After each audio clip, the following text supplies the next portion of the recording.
for a written transcript of this meeting, or if you need reasonable accommodations, including this communication in an alternative format due to disability, please contact the Clerk to the Commission's office at 404-612-8232.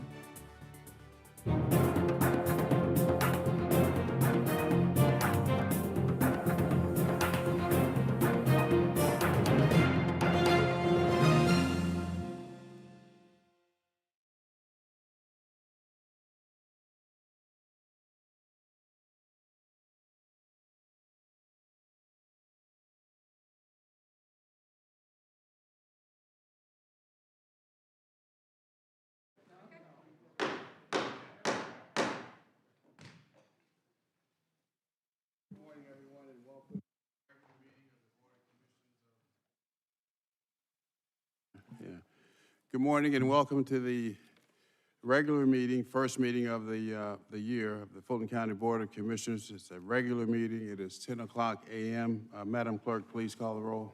Chairman Rob Pitts. Present. Commissioner Liz Hausman. Present. Commissioner Bob Ellis. Present. Commissioner Lee Morris. Present. Vice Chair Natalie Hall. Present. Commissioner Marvin Arrington Jr. Commissioner Khadijah Abdul Rahman. Present. Mr. Chairman, you have a quorum. Thank you, Madam Clerk. Please rise for the invocation, followed by the Pledge of Allegiance.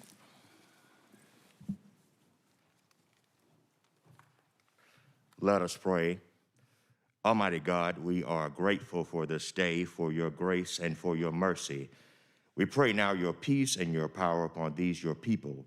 Continue now, Lord, to lead us in your way. We pray now you continue to guide and lead our leaders. Give them your wisdom, your compassion, your empathy for the least of these. We pray this now in your name. Amen. Amen. I pledge allegiance to the flag of the United States of America and to the republic for which it stands, one nation, God, indivisible, liberty, and justice for all. Thank you. And I would respectfully ask that we all wear our masks unless you're speaking. Madam Clerk. On page 2, consent agenda. 22-0001, adoption of the consent agenda. All matters listed on the consent agenda are considered routine by the County Commission and will be enacted by one motion. No separate discussion will take place on these items. If discussion of any consent agenda item is desired, the item will be moved to the regular meeting agenda for separate consideration.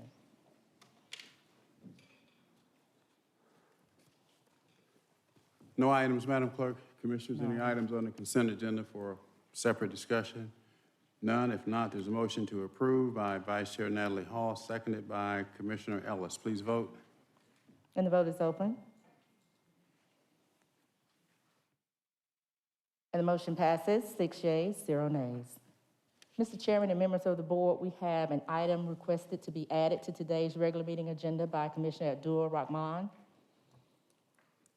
Request approval of a resolution in observance of the 93rd birthday of the Reverend Dr. Martin Luther King, Jr.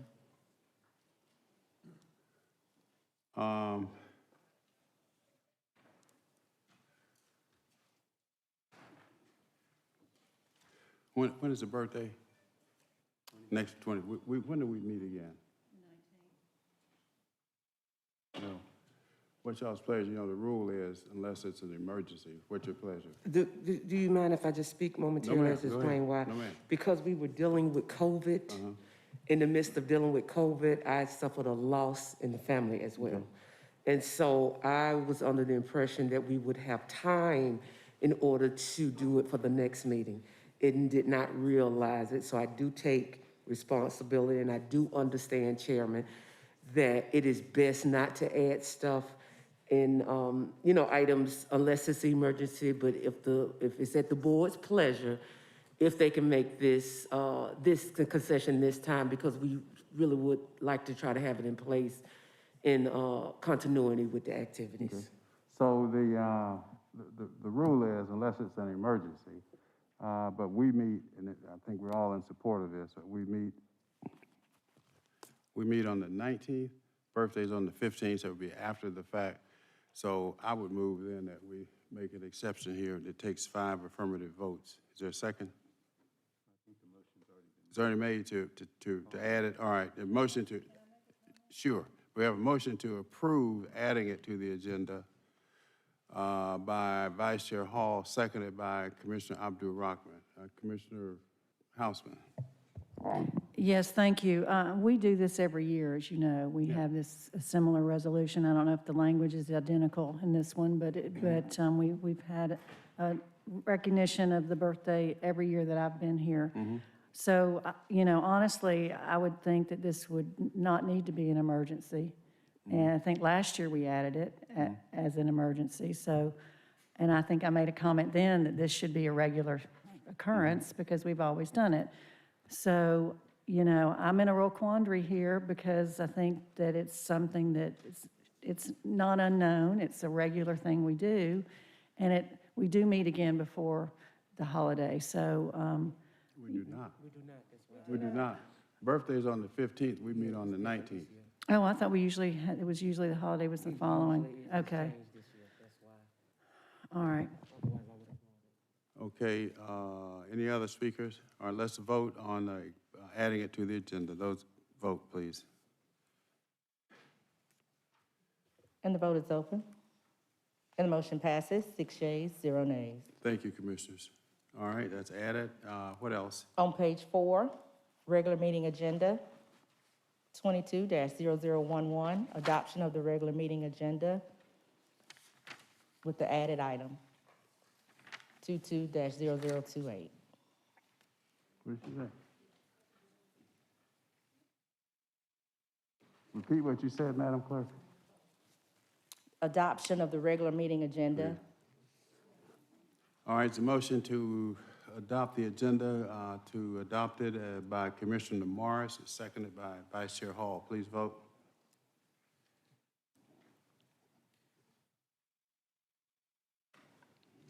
And the motion passes, 6 yeas, 0 nays. 22-0012, appointment of the vice chairman. Okay. I'd like to nominate Commissioner Liz Hausman as vice chair. All right, is there a second? Second. Second. Seconded by Ellis, everybody, okay. All right, let's vote, please. Are there other nominations? Not. Nominations are closed, let's vote. Madam Clerk?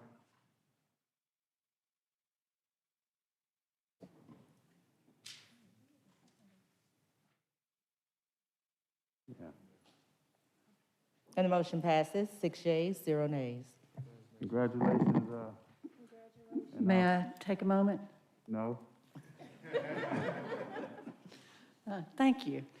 First of all, I want to thank Commissioner Hall for her year of service as vice chair. Appreciate all your work. And I also want to thank the commission for this privilege of serving as vice chair. And I certainly do appreciate the bipartisan nature of the support as I enter into what could be my final term as a commissioner for Fulton County. So I just want to say it's an honor, and I thank you very much for giving me that honor. Thank you, Madam Vice Chair. And again, I'll see you in my office after the meeting to give you your instructions. Continue, Madam Clerk. Did you say give me my instructions? Yes. Good luck with that.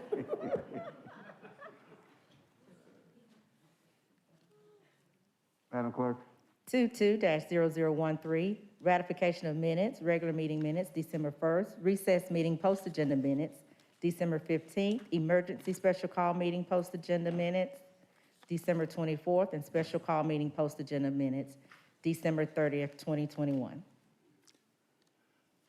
All right, is there a motion?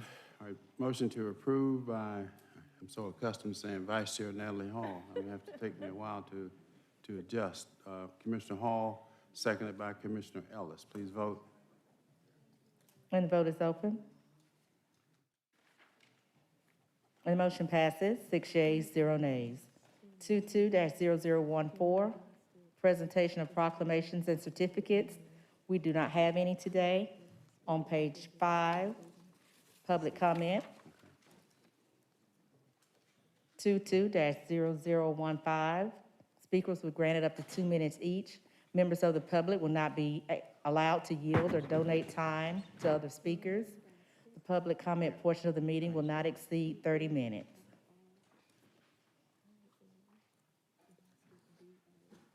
Mr. Chairman and members of the board, we have received 14 speaker cards. 14? Yes. Okay.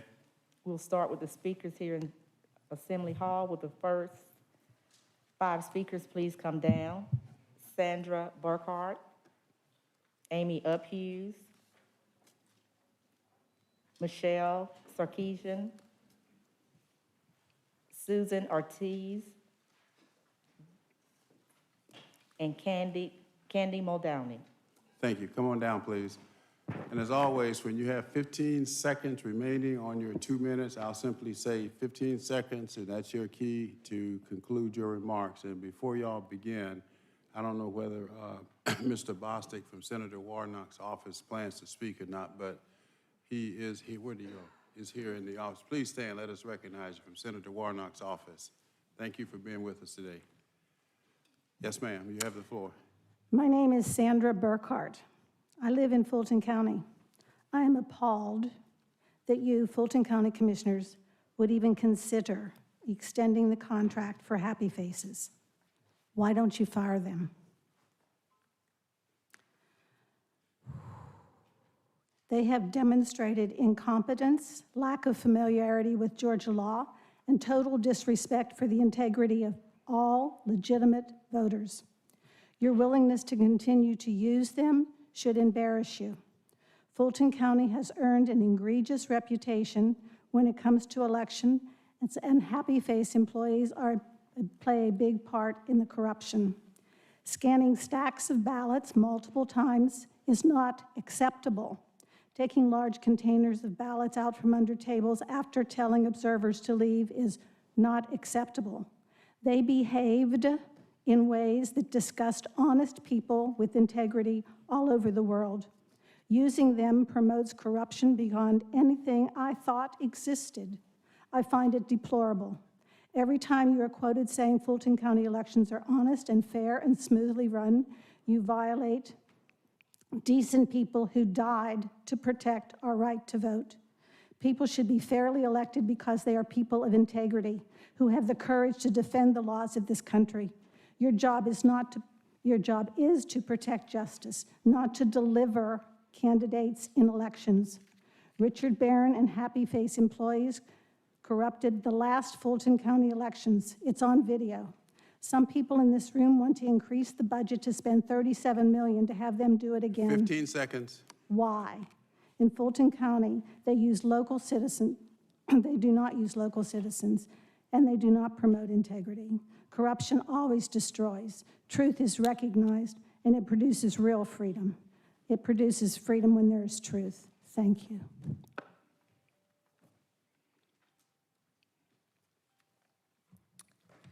My name is Amy Uphughes, and I would like to make very clear that we cannot move forward without addressing the 2020 election.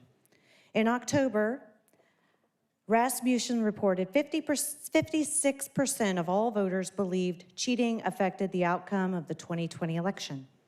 2020 was not an ordinary election. It was used to bring in Biden, Ossoff, and Warnock, using all means of voter fraud, stopping the count, lying about the water main break, the stuffing of ballot drop boxes, currently under investigation, the lack of chain of custody, absentee ballots, voter roll discrepancies, the pristine ballots that nobody can look at. As I look at the proposal for the 2022 budget for registrations and elections, I see a $21 million increase given to Richard Barron, who is either incompetent or complicit in this fraud. Why on earth is Richard Barron still working for Fulton County elections? A proposed budget increase from $16 million to $37 million in 1 year. How much of that money is going to Happy Faces? How much of that is for Richard Barron's contract? Our election workers should be the local stakeholders in the community where the elections are held like it used to be, not a paid temp agency with ties to a candidate on the ballot. Do not renew the contract with Happy Faces Temp Agency to run our elections. Imagine that you're a bank manager and we bring you evidence suggesting that money in your vault is counterfeit. How do you reply? We have the most secure vault in history. No, it is your responsibility to investigate. Instead, you say, bring me the evidence. We bring you more evidence and you respond with, you shouldn't raise such allegations. It will diminish the people's confidence in the security of our bank. If you're more interested in saving face than securing the funds in your bank, you need to be 15 seconds. removed. You need to be removed from your job. Our votes are more precious than cash. Any public official not investigating the massive election fraud that took place in November needs to be removed from their job immediately and should become familiar with the legal consequences of committing voter fraud. Good day.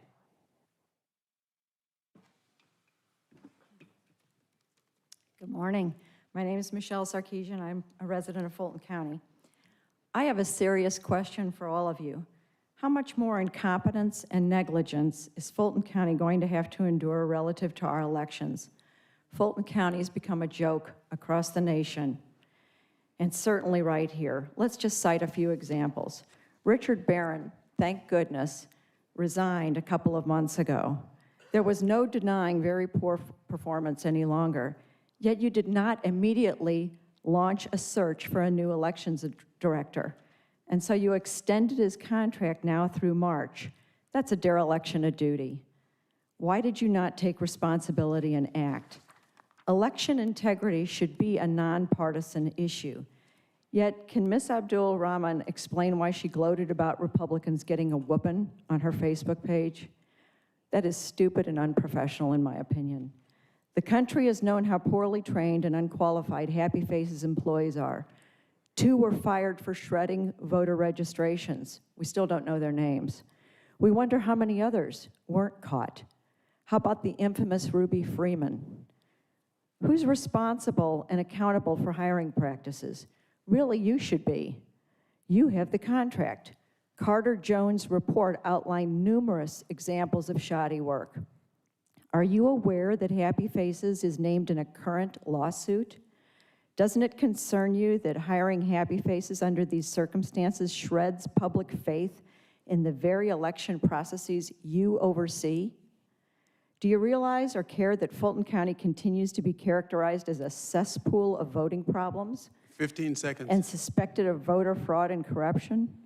I'd like answers to these questions, so would many. And who gets the glory when you have eyes to see and ears to hear and you boldly oppose corruption? God does.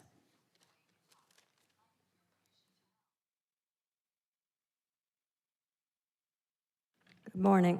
My name is Susan Ortiz Villajos. I'm from Alpharetta. I worked in Forsyth County as a poll worker during the 2020 presidential primaries for early voting and Election Day, and then I moved to Fulton County. The experience I had applying for and being a poll worker in Fulton County makes me think you can run the elections much better without Happy Faces. The county's Election Day training ran much smoother than the Happy Faces training for early voting. It is also hard to juggle 2 contacts, one for Election Day and another for early voting. I had to keep track of 2 trainings I was scheduled for, 2 different dates, times, locations, 2 different managers to be in touch with, 2 different payroll departments when there were glitches, and almost everyone working with me during early voting had glitches with their Happy Faces paycheck. Furthermore, the Election Day poll work, I called Cynthia Floyd Thomas from the Board of Registration and Elections to see why I had not been contacted after filling out the poll worker interest form on the county website. She said they had gotten 10,000 applications and were very busy. Now, why on earth would you need a personnel agency to hire early voting clerks and to fill other positions when 10,000 citizens expressed an interest in working the polls? Why would you want to befuddle the process by having Election Day run by one group and early voting by another? It would be so much easier to just go to the county website and apply for a poll worker position, and then one could talk about availability once they're offered the job. 15 Many seconds. of the 10,000 may not be able to work 19 days straight as required by Happy Faces, but would be glad to work part-time for a few weeks in addition to the one election day. In this day and age, tools like Sign Up Genius make scheduling so easy, and that is what Forsyth County uses for its poll worker scheduling. Please consider doing this on your own without happy faces. Thank you.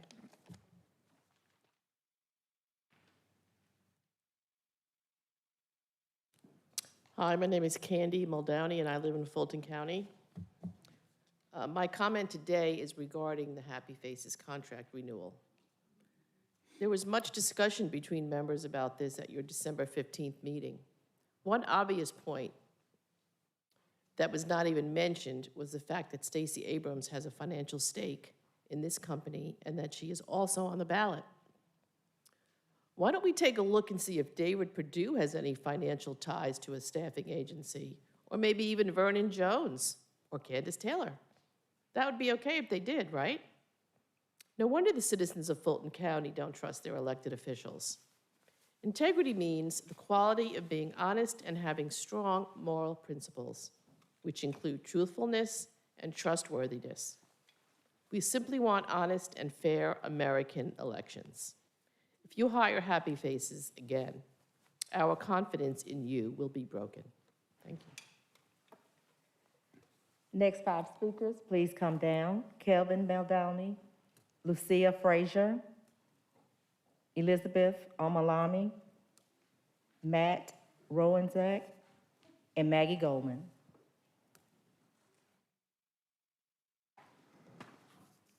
Good morning, Commissioners. My name's Kevin Muldowney. I'm a Fulton County resident.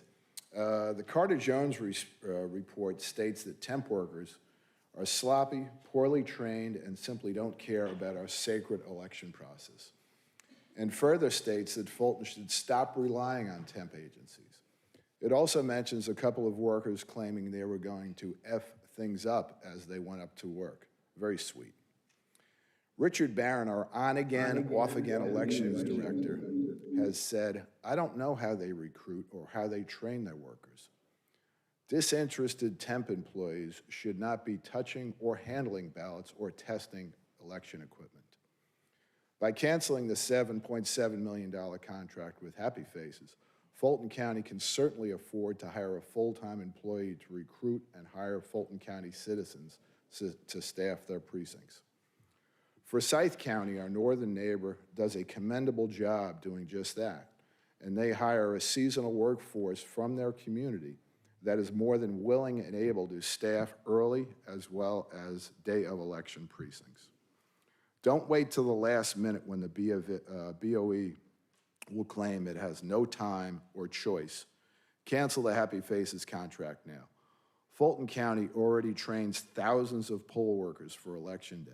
Give them the opportunity to work in their county for early as well as day of voting. We also need to redouble our efforts to find a highly qualified replacement for Mr. Barron. Upping the BOE's budget another $21 million, a more than 100% increase, seems like more of the same. 15 Throw seconds. money at it, no matter how badly the BOE is run. Our best chance to maintain good optics is to show that we can get our election processes under control both fiscally and managerially. Thank you.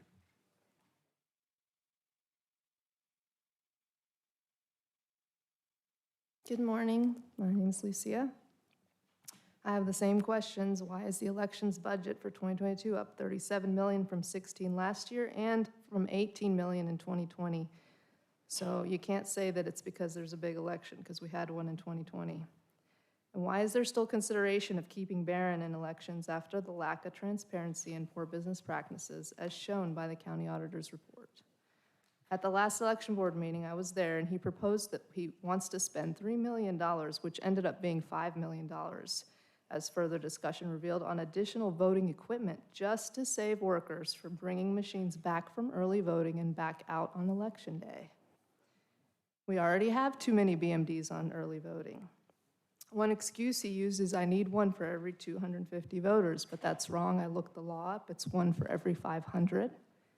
And it's not relevant on early voting, only on election day, because you only have 28 precincts times 12 BMDs. That's not one for every 500. So that doesn't work. You can pull back half the early voting BMDs and use them for Election Day.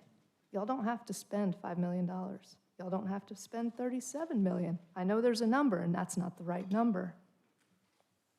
So this was absurd by him. Y'all know he's not doing things right, so stop. Stop letting him work. In addition, the machines are only good for a limited time, so stop investing in them. The other question y'all need to ask, somebody needs to answer, what did we do before Happy Faces? Who was used? We didn't have a temp agency. 15 seconds. There's plenty of local volunteers. Don't think that they aren't. We'll show up. Happy Faces has been blocking people. They make it so hard to get through. 17-step process, a resume, work all 19 days or none. Okay, that's telling people, no, we don't want you. Thank you.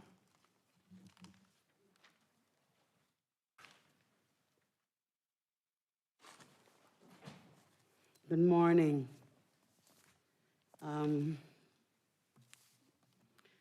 I represent Hosea Helps. It's a nonprofit in Fulton County. Has been for over 30 years. And I represent my 21 staff members that are not first responders. And the reason we're qualified as first responders is because we work face-to-face with people in Fulton County before we even knew there was a vaccine. Before we even knew what COVID was, my staff was willing to be out there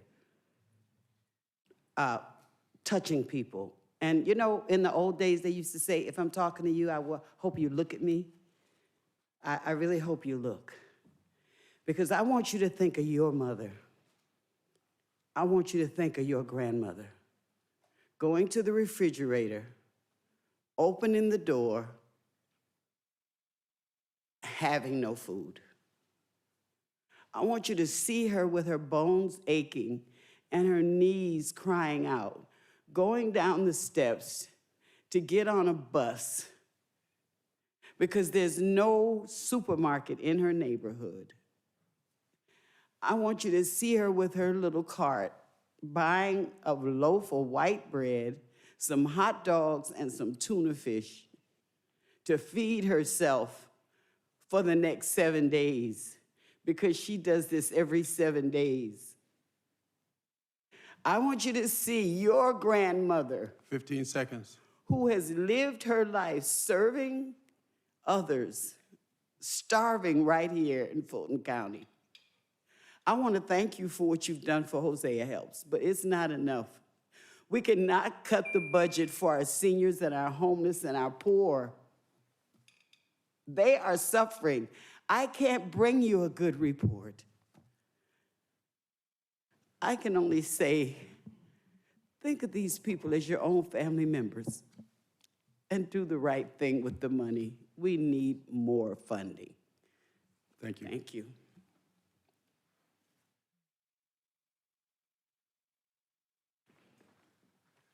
Good morning.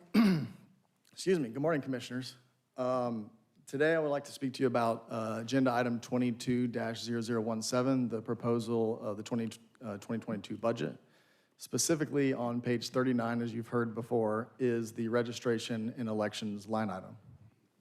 And just to keep the numbers simple this morning, in 2020, we spent $18 million. In 2021, we approximately spent $16 million. Those numbers are fairly close, right? But in 2022, the proposal is to spend $37 million, which is more than 2020 and 2021 combined. If I were you, if I were the elections department, I would certainly make available the details of those funds, because today that's not currently available. And if I was going to ask for 21 million additional taxpayer dollars for this county, that would be the least that I would do. There are companies in Atlanta and in the state that are required to report every single penny that they earn or spend, to publicly accounting records. That's the standard, right? They have to report earnings every single quarter. So why can't at least once a year that be provided when you're asking for almost more than double the budget that you spent last year? So the question is this number legitimate, and where are the funds going? Because they shouldn't be going to the Southern Poverty Law Center. 15 seconds. They shouldn't be going to the Center for Tech and Civic Life. And it certainly shouldn't be another additional $5 million from BMDs because Mr. Barron is unwilling to move machines between early voting and election day. So what are these funds for? Thank you.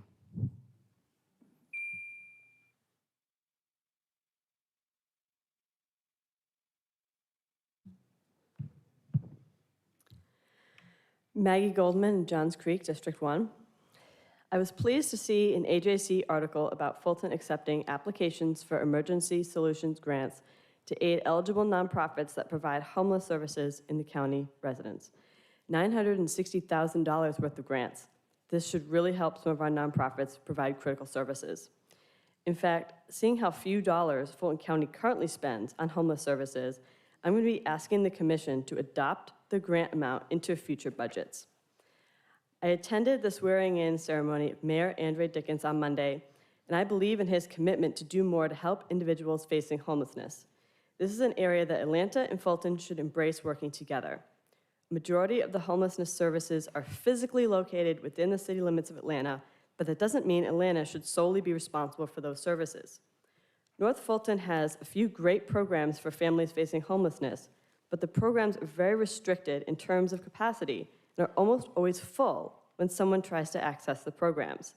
Since there are no emergency shelters in North Fulton, it is my understanding that these individuals are sent to shelters in Atlanta. The $25,000 to $60,000 community service grants, of which only some are awarded to organizations providing homelessness services, give the impression that Fulton County cares about this issue, but it does not reflect a true concerted effort to alleviate poverty and homelessness in Fulton. The very least the county can do is develop a plan with the City of Atlanta and other cities in Fulton who are also responsible for conditions that contribute to homelessness, like a lack of affordable housing, and start dedicating resources to alleviate these issues in ways that will truly impact the community. Thank you. Next four speakers, please come down. Roger Arndt, Tom Lewis, Zenobia Hines, and Perrin Bostick.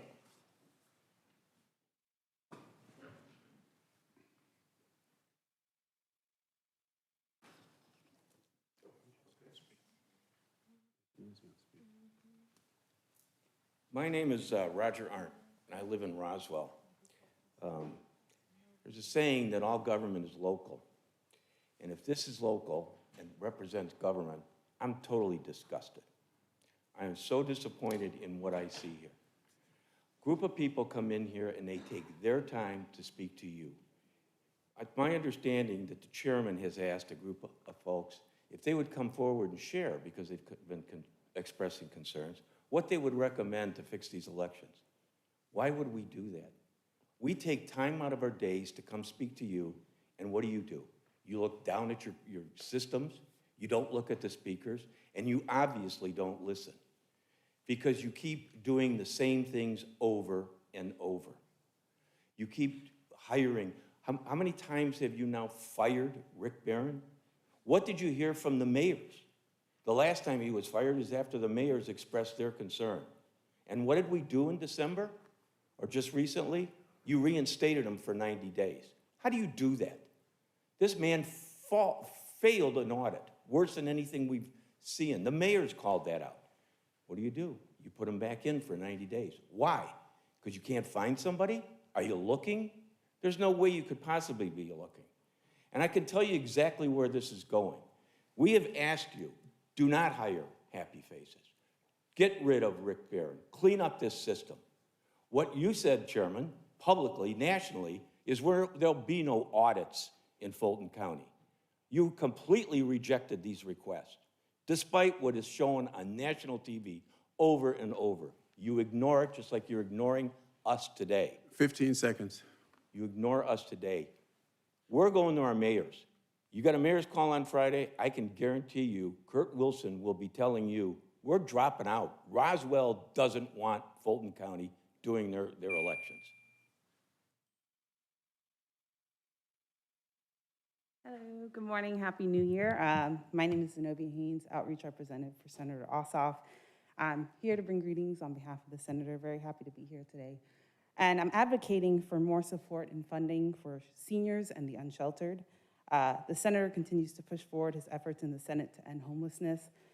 Recently with the Reach for Veterans Act, which services especially veterans homelessness in the metro area and across the state of Georgia. So this support would be vital in that effort, as well as serving our aging citizens. Again, thank you for allowing me to address you this morning. Happy New Year's, and please feel free to reach out to me should I ever be of any assistance to any of you. Thank you.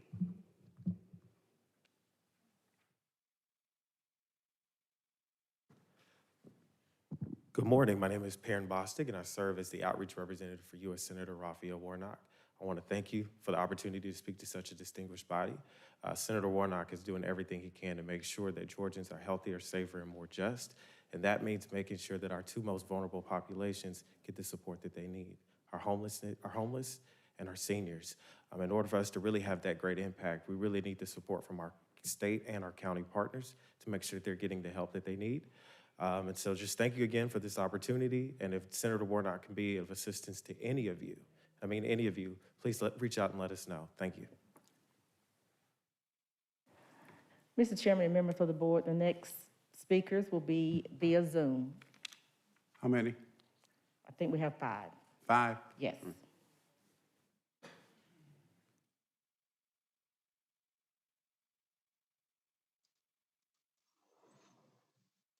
Good morning, commissioners. You have 5 attendees, and the first one is Ben Howard.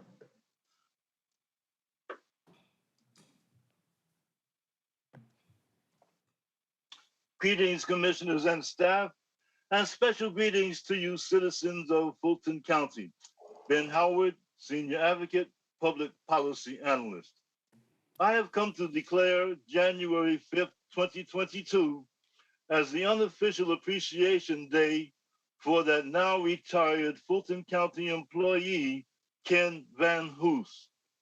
If I had the power to summon that scribe, the scribe who writes about those who have served senior citizens, I would say, write the page that Ken Van Hoos was present when the Commission on Elder Affairs sought to certify the county's senior multi-purpose facility. I would say write the page that Ken was present when the Council on Aging held Senior Citizen Days at Welcome All Park. I would say write the page that Ken helped Diane Williamson and Diane Rutherford find representatives to serve on the Commission on Elder Affairs Board of Directors. I would say write the page that Ken was present when seniors from all around the county filled the Government Center auditorium to let their presence be known and their voices heard. And so, Ken, though you may be absent from the Commission on Elder Affairs meeting on the 14th, whenever researchers thumb through the annals of the Fulton County Commission on Elder Affairs, their thumb oftentimes will find that name, Ken Van Hoos. The next speaker is Melissa Runyon.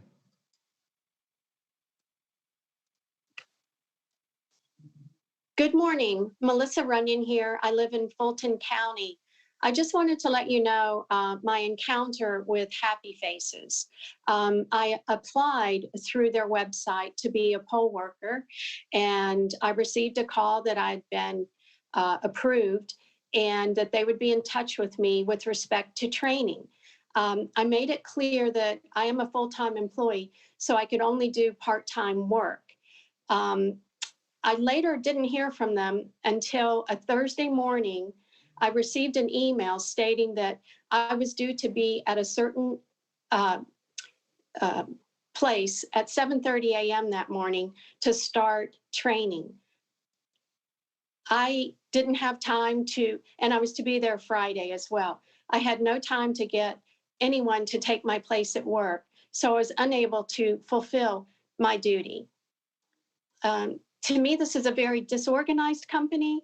and paid way too much money for what we get in return. Secondly, you could save millions of dollars if you would reach out and ask for Fulton County residents to volunteer as poll workers, poll counters, poll techs. We are willing to do it to have a safe and secure election, which we do not have as of 2020, the presidential election, and the 2021 Senate runoff. We have no security in our votes. And that is, we've never felt this way All right, before. 15 And I'm seconds. asking you from the bottom of our hearts to do the right thing.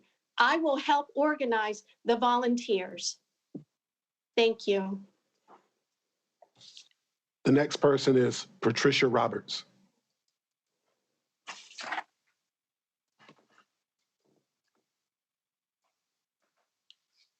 Patricia Roberts.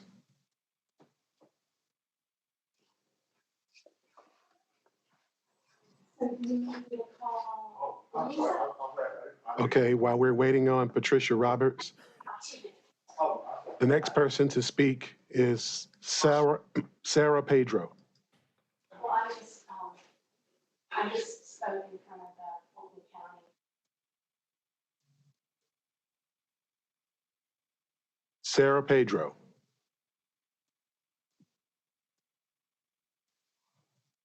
Okay, the next person to speak is Sheila Hamilton. Good morning, Commissioners, and Happy New Year. I am Sheila Hamilton, a 47-year homeowner of Fulton County, District 6. It is my hope that in 2022, the Fulton County Commission will bring about new ideas and ways to have citizens become more engaged with the work of this commission, especially doing as referenced the agenda that we have before us. I like to state that the budget is concerning to me because we as citizens did not have any input. I am concerned that homelessness is not completely or fairly funded. I am concerned that employees of Fulton County do not have the opportunity to be provided salaries that would not provide them being on food stamps or Section 8 housing. It is shameful that employees of Fulton County are qualified for receiving food stamps and Section 8 housing. Additionally, I am hoping that Bridget Thorne, who is a constant speaker in this commission in 2022, would find more productive avenues rather than supporting the voter fraud theory that has been perpetrated. I commend Richard Barron for hanging in there with us. 15 seconds. He has been threatened, and I commend him and all the employees for enduring what they have endured. Thank you for the opportunity to speak, and I hope homelessness will be addressed in this commission as part of the budget, and that employees will be fairly compensated for what they do. Thank you. Commissioners, I just wanted to make sure that everyone had spoken. And I'm going back to two other people. The first is Sarah Pedro. Yes, hello, I'm on. This is Sarah Pedro. I'm a Fulton County citizen from District 2, and I just wanted to echo the sentiments of previous commenters, previous citizens about removing Happy Faces, terminating the contract with them. We can do this ourselves and a lot more, with a lot more integrity than that organization has performed. Also, just to comment on that previous one, I appreciate what Bridget Thorne has done to shed light on the corruption that went on in the 2020 election, and I applaud her efforts and her persistence in shining a light on all of this. I think it's egregious for the fact that many times she's been ignored by all the stuff she's brought forward. So thank you very much for your time. The last speaker is Patricia Roberts.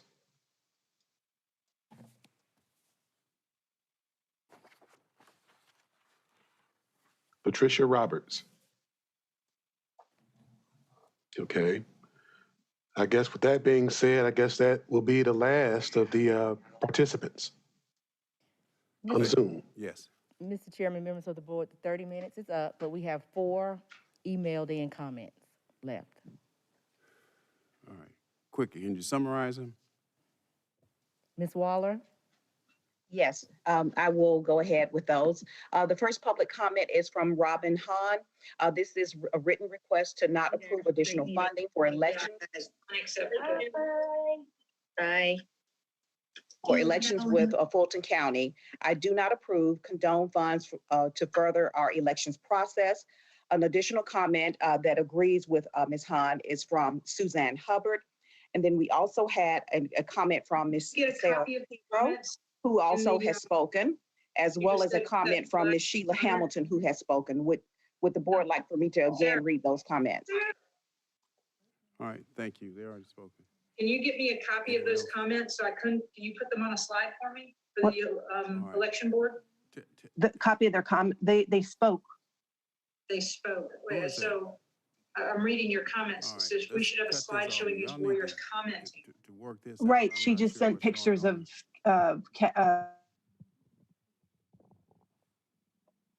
Thank you, Ms. Gordon. Yes, 2 of the email comments were commenters from Zoom, Ms. Sarah Pedro, as well as Ms. Sheila Hamilton. If the board agrees, I will go ahead and repeat what they just said, we can send those over to the board again. We've been very lenient this morning. Thank you for your comments. Anything else? Public comment? All right. And that is it, sir. Thank you. Continue, Madam Clerk.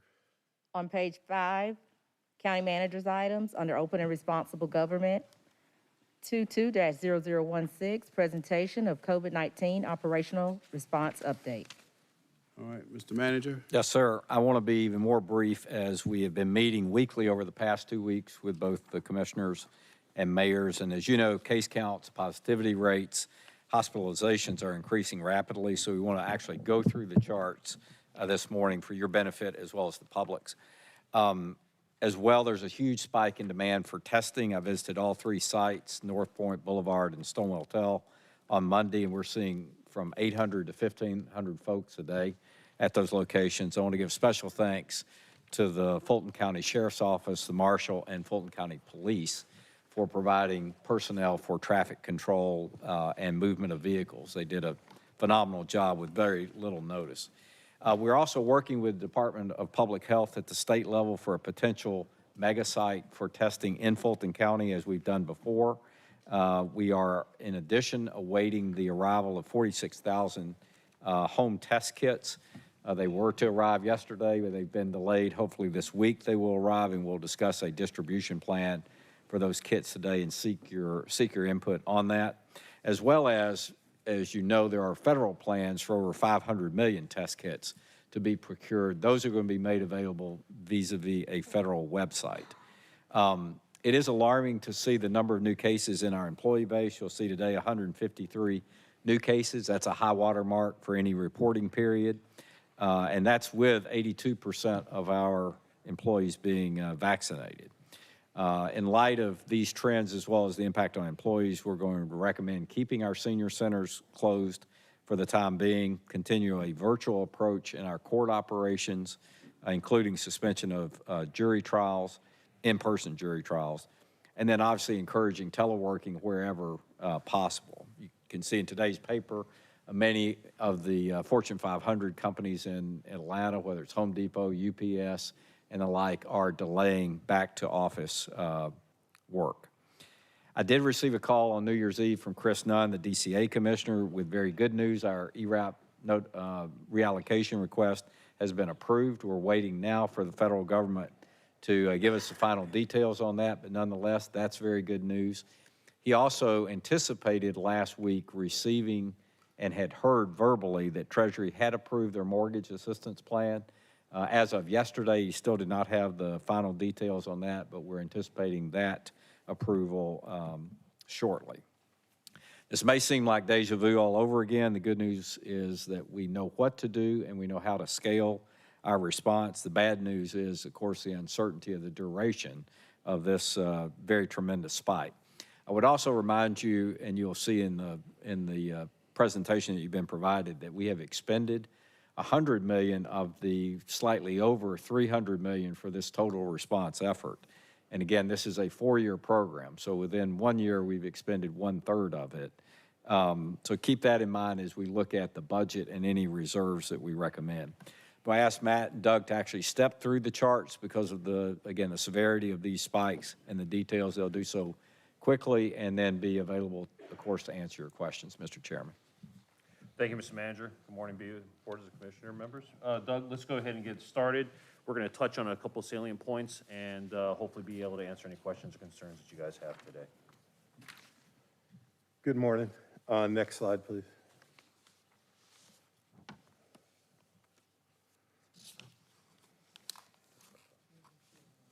Next slide, please. Hey, many of you have this in front of you. Hopefully the slides will catch up.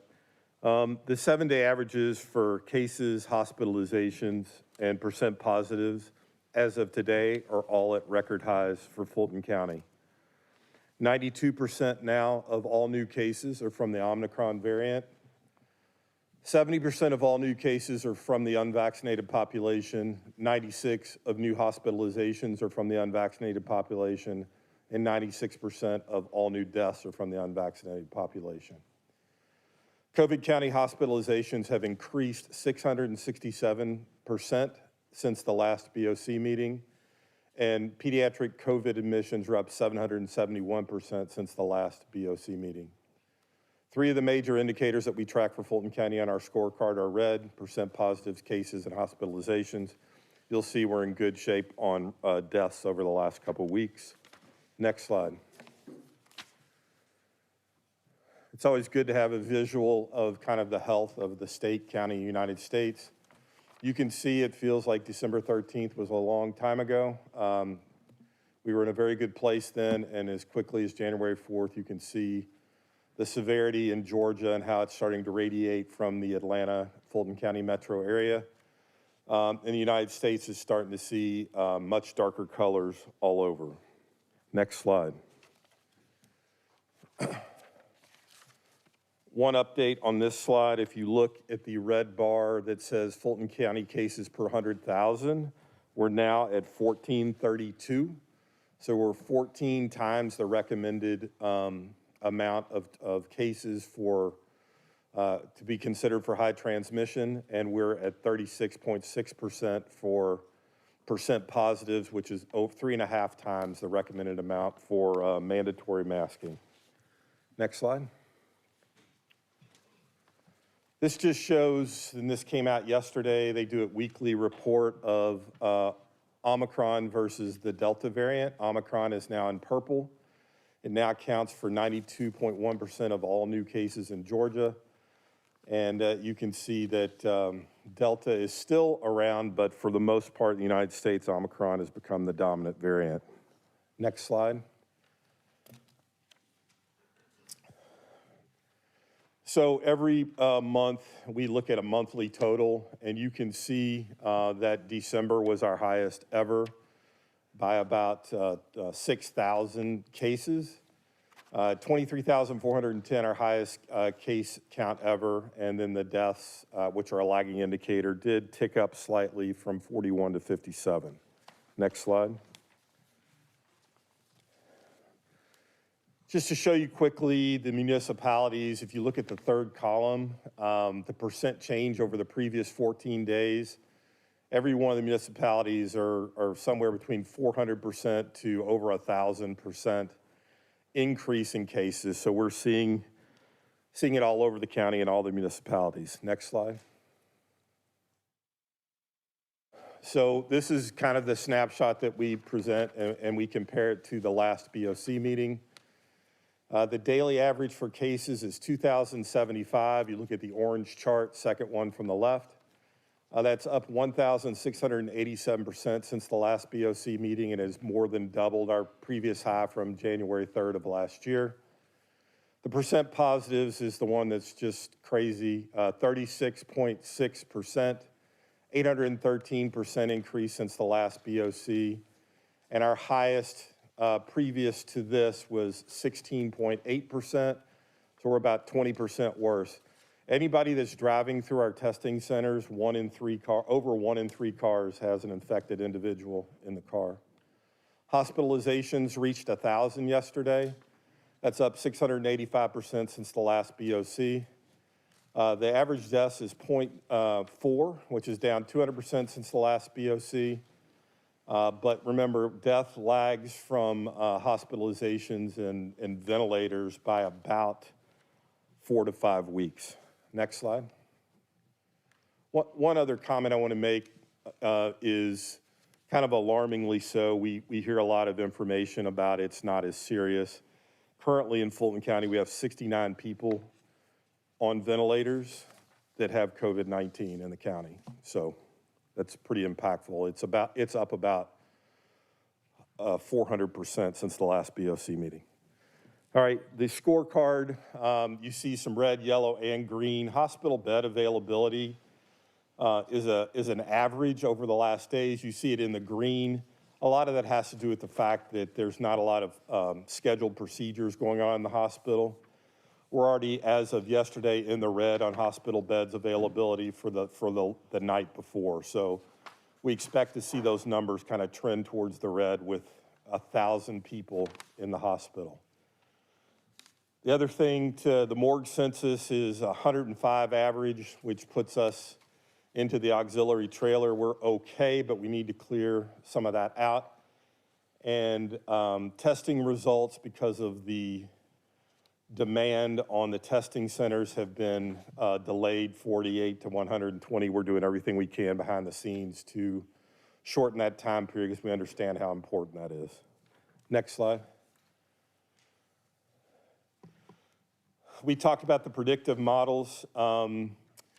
This is a little bit, we're up to 2,000 cases today, 2,000 average. So this data is from the 23rd. So in 1 week, we've gone from 827 to 2,000. The projected peak right now is February 7th. Most of the modeling that I've seen now has moved that to the left into late January. And so we will update the modeling and constantly share it with you as we get new information. Next slide. So before we venture into vaccination, just wanted to take a minute to talk about specimen point of collection. We do have 3 sites that we're collecting currently. I just wanted to make sure everyone was aware. We actually, on New Year's Eve, collected 2,884 samples at our locations. That broke down to about 1,400 in the north, 800 in the central, and 650 in the south.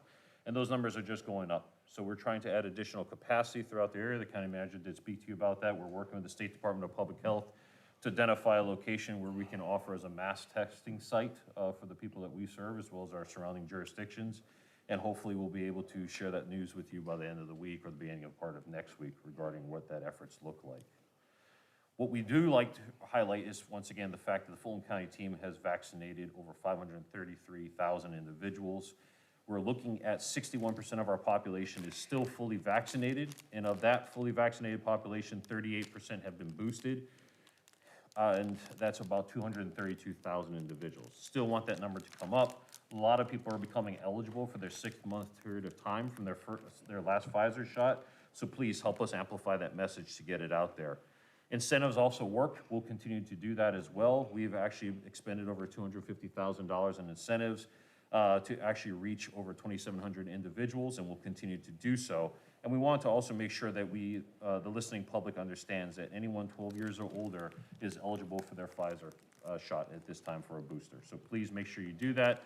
Also, during the mayor's meeting, Dr. Paxton went ahead and showcased a slide and wanted to make sure that people in the public also know this as well, is that if you do get your booster shot, it actually helps your efficacy by 25% and your ability to go ahead and fight off the new variant. So if you're fully vaccinated, you have about a 50% chance of getting the current variant.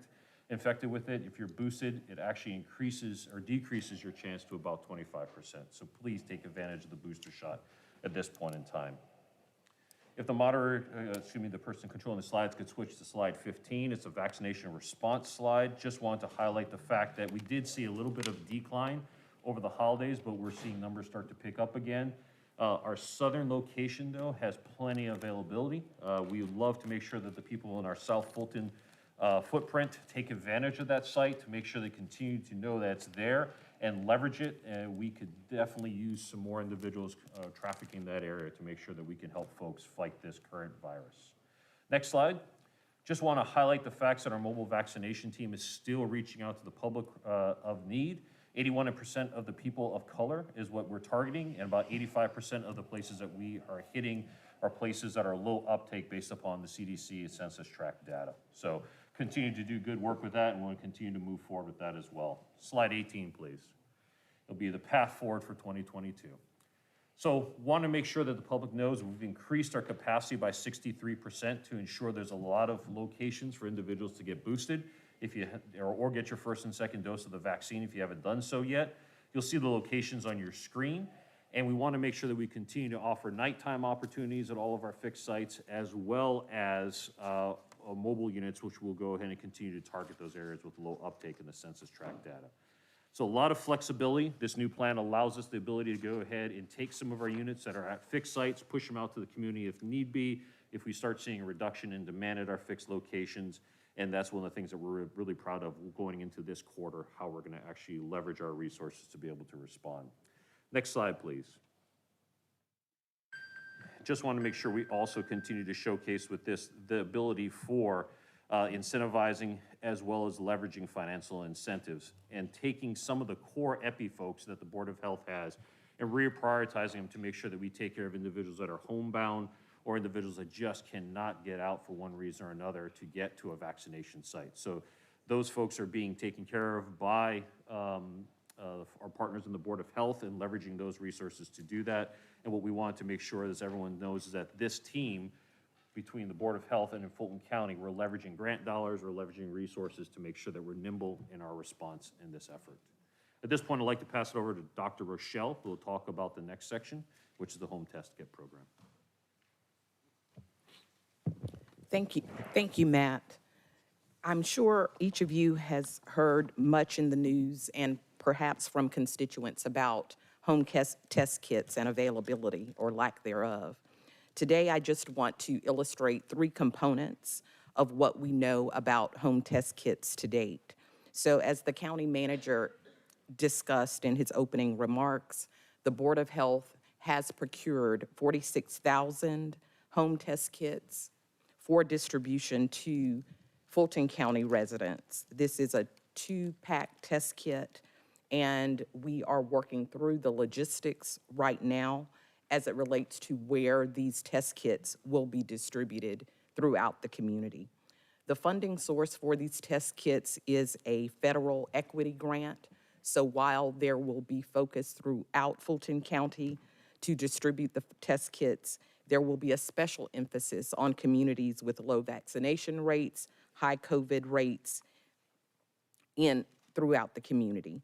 We will also have a reserve for direct-to-consumer for constituents who simply cannot get to one of the designated distribution sites, as well as partnerships with community-based organizations. As I indicated, the target population is through the equity lens, which will focus on low vaccination and high rates of COVID. You may have also heard through news reports that the federal government is planning to procure 500 million test kits. As of today, we are waiting on details for how those test kits will be distributed. The intelligence tells us that these test kits will more than likely be a direct-to-consumer process through a government website. The quantity per household as of today is unknown. There is also a 50 million quantity of test kits that will be distributed through federally qualified health centers. There are several federally qualified health centers in Fulton County, and those will also be access points for their patients. The administration has also signaled that there will be a private insurance reimbursement option for test kits. Details are still to follow. Today, I also want to present a recommendation for the procurement of 46,000 additional test kits to double the quantity of test kits that the Board of Health has procured already. We are working with purchasing to determine availability as quickly as possible, as well as the type of test kit. I have been in conversation with the CDC to vet reputable vendors that meet the FDA requirements. The approximate cost for these test kits is trending between $16 and $24 per unit, and the approximate projected costs can be anywhere between $736,000 to $1.1 million. The proposed source of funding is ARPA funding.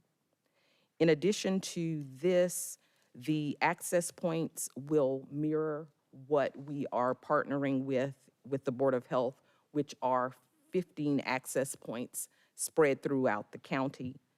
It will also include a direct-to-consumer component, as well as partnerships with our CSP providers who are serving low to moderate residents.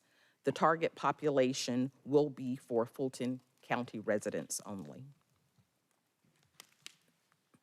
Based on 4 key assumptions is what this recommendation is based on. These 4 key assumptions are: 1, that we will continue to see a high public demand for testing as evidenced by long lines and lack of available appointments. The COVID positivity rate will continue to be over 10% for the next 4 weeks, and consumers remain concerned about cost and access to home test kits. And the 4th assumption is that the federal home test kits will not be immediately available for Fulton County residents. So these 4 assumptions anchor the recommendation to procure 46,000 additional test kits to double the quantity that the Board of Health has purchased. Matt, that concludes my remarks. Thank you, Dr. Rochelle. And I'll just go ahead and see if our External Affairs Director, Ms. Corbett, would like to go ahead and comment on the last slide. But if not, want to make sure everyone's aware of the Mask Up, Vax Up, Boost Up campaign.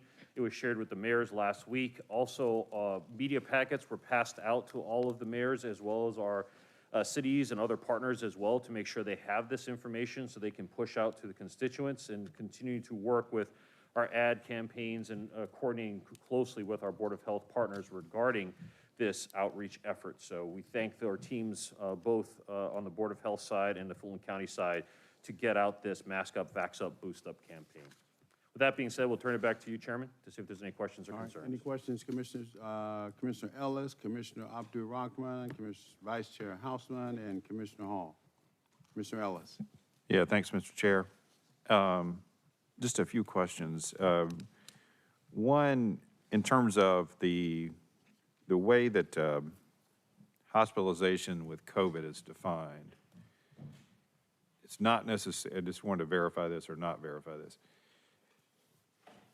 It's not necessarily you came to the hospital because you had COVID. You're clarified as COVID, right? People that are coming in for any procedure are tested, and if they test COVID, then they're in this count of hospitalized with COVID. Is that a correct statement? So the hospitals, most hospitals test everybody that comes in the door for COVID. And so you could be in there for another procedure and be part of that and have COVID. The transmissions rate's so high. So your premise is that not all of those 1,000 are in there just because they have COVID. Right. Certainly, if you're in there for some reason you have COVID, then that further compromises. We have asked the hospitals to Right. start tracking it separately so we could get a better count, but they're not doing it. Okay. So just from relativity, I just wanted to kind of make sure I understood that. And in these numbers, you had shared the stuff about the ventilators, change. So I think that was a very useful data point on but the CCU bed availability has sort of held steady at a pretty good Yes, sir. It's still in the green category? Like I said, I think there's a lot of artificiality built in over the last 2 weeks. We'll see Right. once the hospital gets back to normal operations. But Okay. right now, we've been pretty steady. Okay, all right. I want to talk just a little bit about the boosters and the vaccination stuff.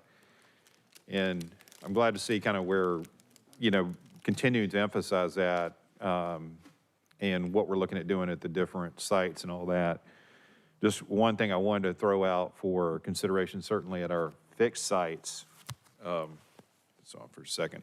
I do think that the lines and appearance of testing, prevent people from really wanting to go through the process of getting, their booster, which that process inside the buildings, looks to be fairly quick right now, but they're faced with this, long line outside because of the testing.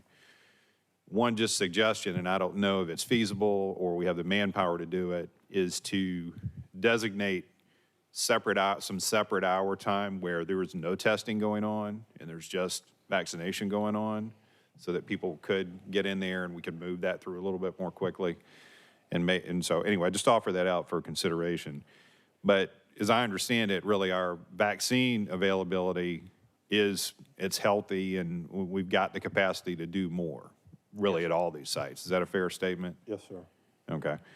So do want the public to know that, is that, you're seeing these long lines, but if you want to get boosted or want to get your vaccination, if you can get through that and get parked, you can get inside these buildings and that moves fairly effectively. And law enforcement has been informed if you're there for a vaccine, they're separating them and getting them in a different queue. It worked much better yesterday. Okay. And so we feel like we're in a better place. But they can only tell them that once they get to that, Yes, sir. that point of entry. So they got to get through the traffic line to get there. If I may, just to make sure the Yeah. public understands, we're just speaking about 4,700 in that one comment, sir. So the other Is that, locations, the other sites, they are separate? they're not co-located. That Okay. one location is a Okay, co-location. all right, well, as much as we could think about that, then, I think it would be helpful, because it seems like we're having a healthy interest in both vaccination and testing at that particular location. Since we're public, we do offer nighttime hours every Tuesday till 8 o'clock after testing. Are we continuing that? Because the current website I saw had not reflected the evening hours.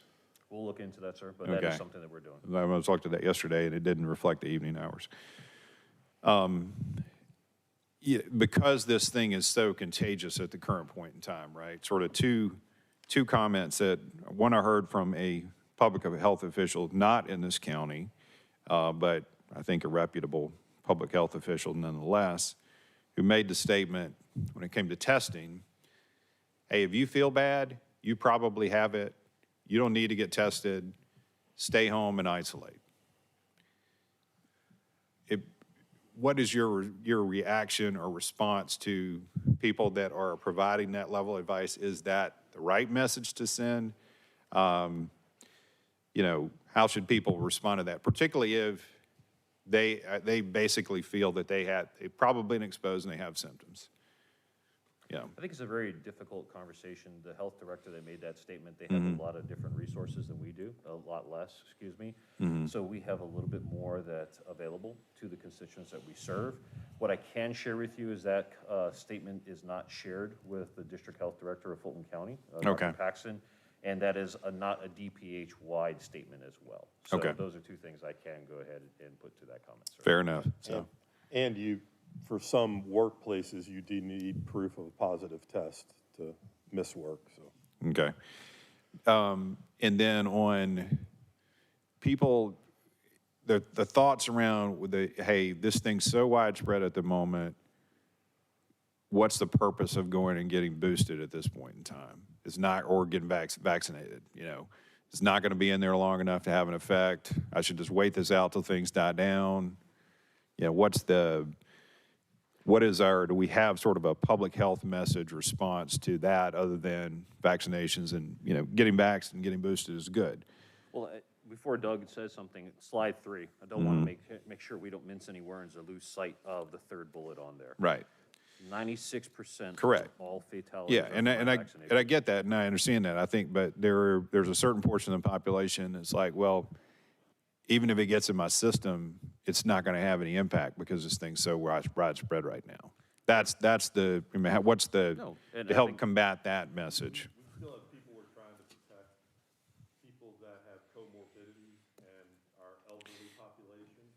And so the more people we have out there spreading it, the chances for the people that are really vulnerable that could progress, that would be my plea to get vaccinated, is to protect the people that need to get protected. Because it is, like I said, it's scary when you look at the numbers, and most people will be asymptomatic or low symptomatic, but you're still transmitting.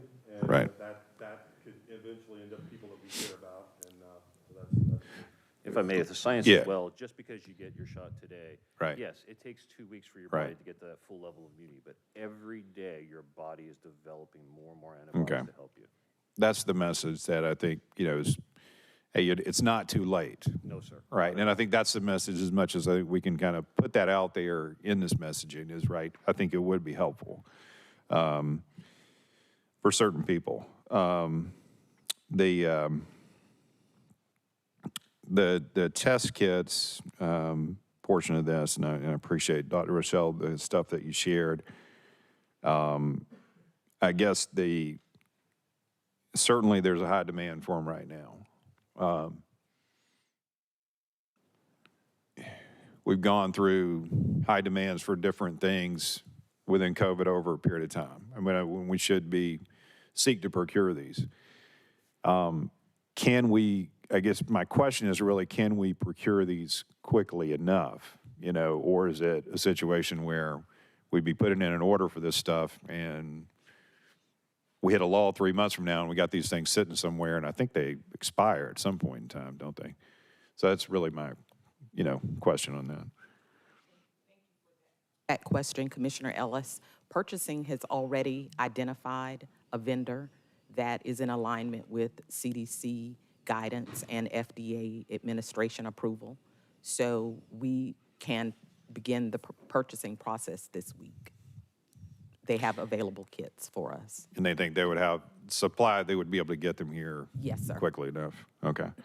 And within that, too, this purchase of this additional purchase that you talked about, we would prioritize some of our CSP partners getting them Absolutely. the test, particularly the ones that have kind of residential related, kind of clients. Okay, good. And last question, going back to the testing at the sites. We're fortunately, we've had generally good weather up until we had some high winds the other night that impacted some of our sites.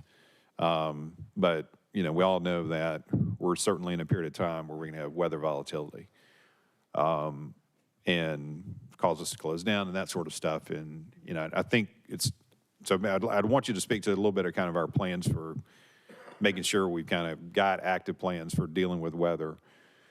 But also within that, I was curious to whether or not, since we're doing a lot of this stuff outdoors, do extremely low temperatures have any impact on the quality of and credibility of the tests themselves? So those are the two questions I had on that. So if we may, our Chief Clinical Officer, Dr. Holland, is on the line on Zoom. I would like for him to see if he could field that last question you had Okay. about the effectiveness of tests at lower temperatures. Dr. Holland, would you mind stepping in?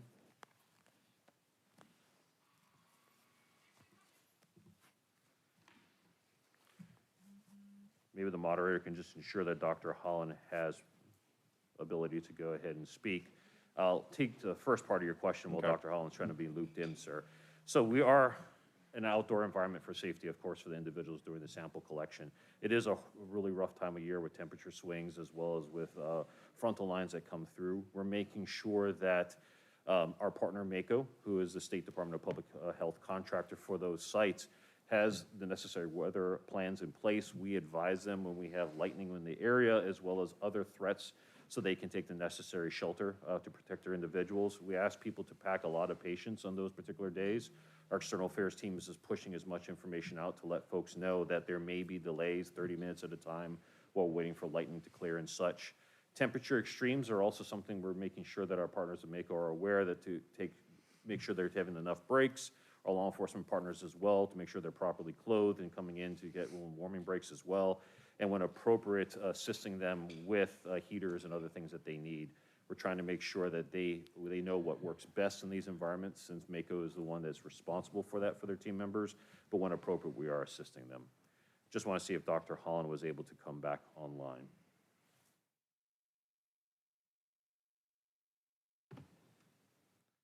So, sir, I do not He can have- follow up. Yeah, That's probably fine. have to follow up.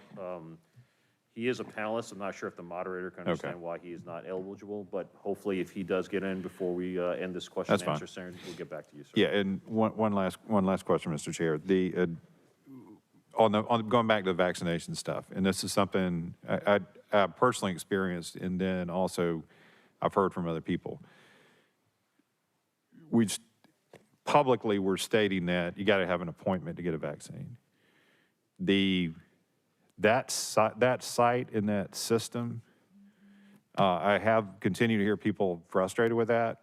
I had personally frustration with it as well. I couldn't figure it out, so I disbanded it and I walked in and I got it. Do we need to continue to, given what we've got in terms of availability, do we need to continue to have an appointment process, or can we advertise that we are open to walk-ins? So, much to Mr. Anderson's chagrin, I've been the person pushing appointments, and we have added appointments at North Point when we've sold out.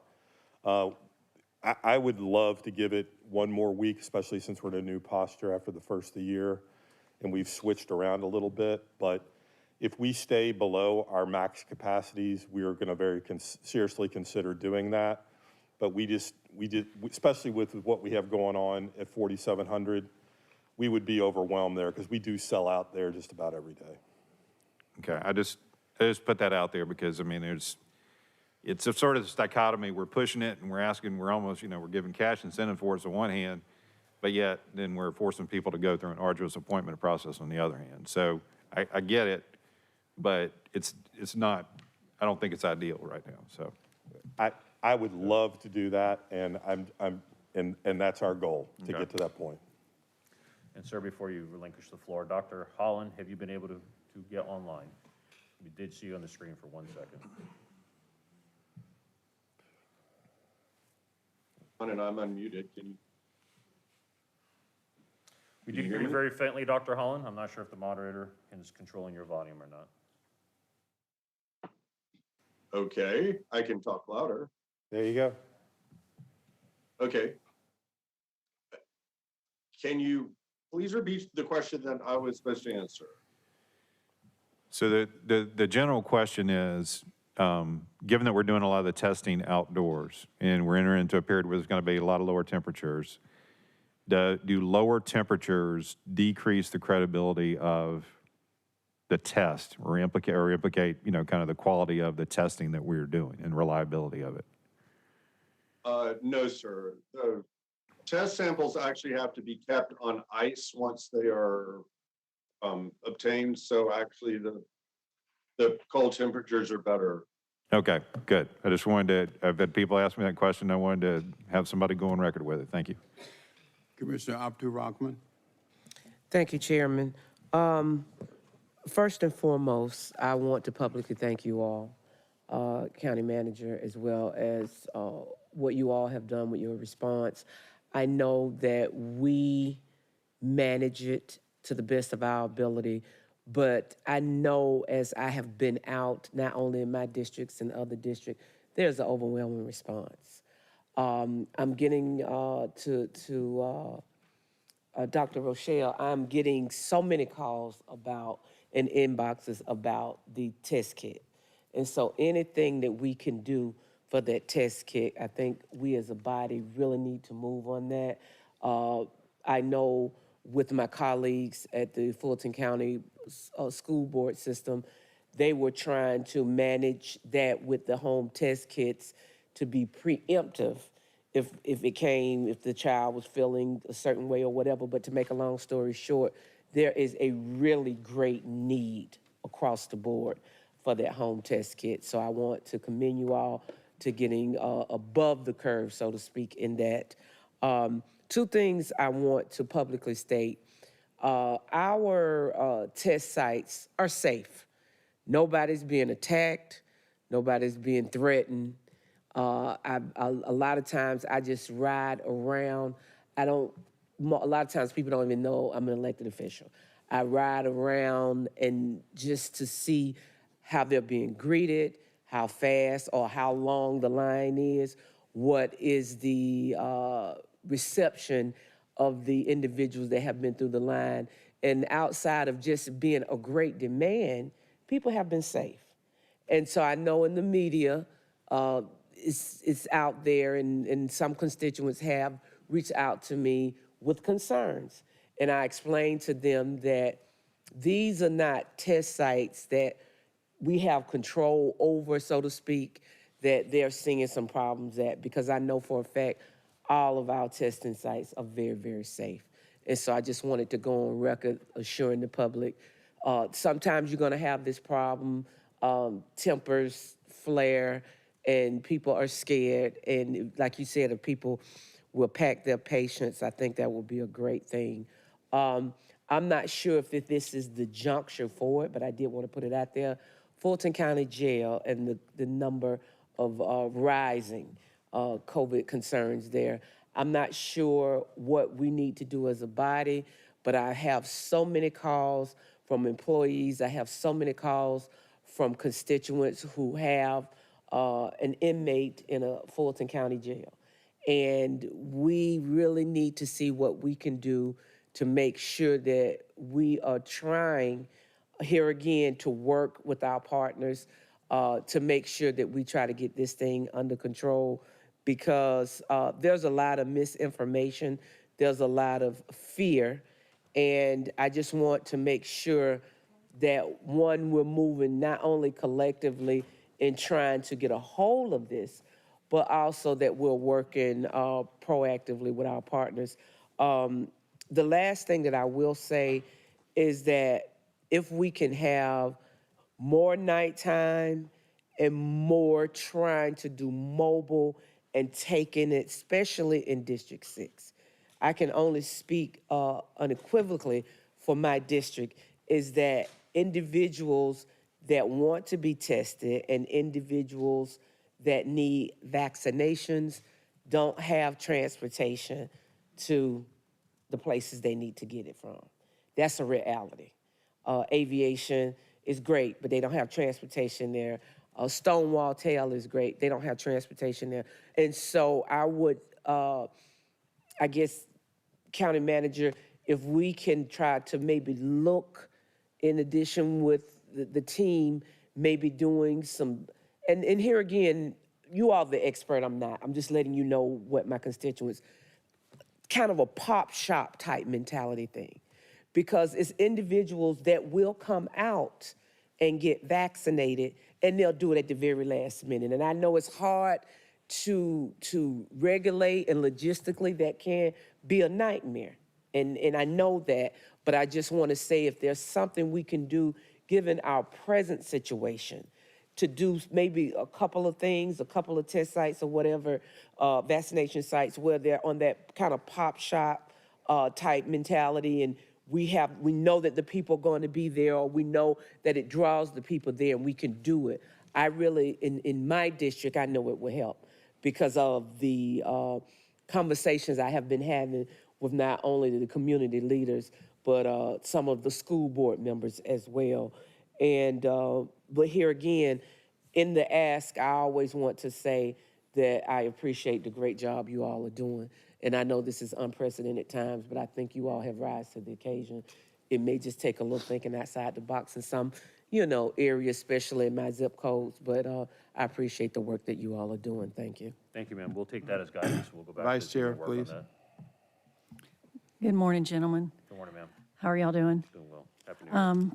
Before I start, again, we all appreciate very much the work y'all are doing, especially with vaccinations. I think we have shown that we have put a lot of effort into the preventative side of this, and the community recognizes it, and we appreciate it. But this is a moving target. I mean, every day something new is recommended of how people conduct themselves. So it's very confusing. That's the calls I get right now is what am I really supposed to do? I've been exposed, this family member, is it 5 days, 10 days? Is it 2 days before? How long do I isolate? I'm looking at the latest CDC recommendation, and it says on the very first line, this came out last night at 7:25, the updated recommendations do not advise a test for isolated people, but they offer guidance on how these people should respond to a test result if they choose to take one. Well, I think everybody's isolating right now just based on traffic coming in this morning. What normally takes an hour was 30 minutes with zero traffic, so a lot of folks must be isolating, but I don't think they're isolating by choice. I think they're just, their kids are home from school or whatever the reason might be. But people do need to understand, how to act right now, what to do, how to keep the families safe. So I just feel like that the message is muddled still, and I don't know what we can do to try and provide some clarity to that. But it's really important. This says that you're supposed to avoid places where people can't wear a mask, such as a restaurant or a gym, and to avoid eating around others until day 10. Well, when is day 1? Well, I don't think people know when day 1 is. So I don't know what to do to clear this up any, and I know that on the mayor's call last week that Dr. Paxton was struggling with how to explain it. But I'm just, Jessica, I don't know what we can do to really try and make this as clear as possible to people. And I know it changes and you're going to have to update it a lot. But, I heard this morning that the majority of cases right now are people that have been vaccinated. I don't know if that's true or not. It was on the Today Show, I believe. I think the average person is struggling. We're very educated on all this, and I'm confused. So, I'm looking at you, and you look like you share that confusion. No, I think there's been some frustration regarding the guidance. Dr. Hollins, our Chief Clinical Officer, will step in here to do his interpretive dance, I guess you could say, of what the current guidance is. I know a lot of work has gone into probably simplifying it the best we can for the people that we serve. Jessica Corbett, working with Dr. Paxton, Dr. Holland, tried to put together a one-table slide that could make it a little simpler for people to understand the various guidance that's out there. But I agree with you. It is very confusing at times, especially to a clinical officer. So we will continue to strive to make sure the message is clear for the people that we serve. And Dr. Holland, I'd like to see if there's anything you'd like to add to that point regarding the commissioner's concern.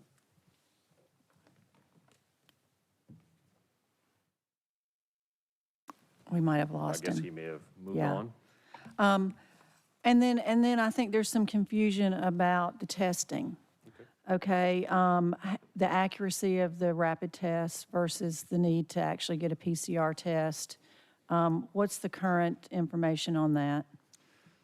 Oh, I think we'd have Dr. Holland back. Did you hear the question, sir? I did. Okay. First of all, backing up to what is day 1? Day 1 is the if you have no symptoms, it's the day after your test. That's day 1. If you have symptoms, fever, something like that, day 1 is the day after all that resolves, and start counting from there.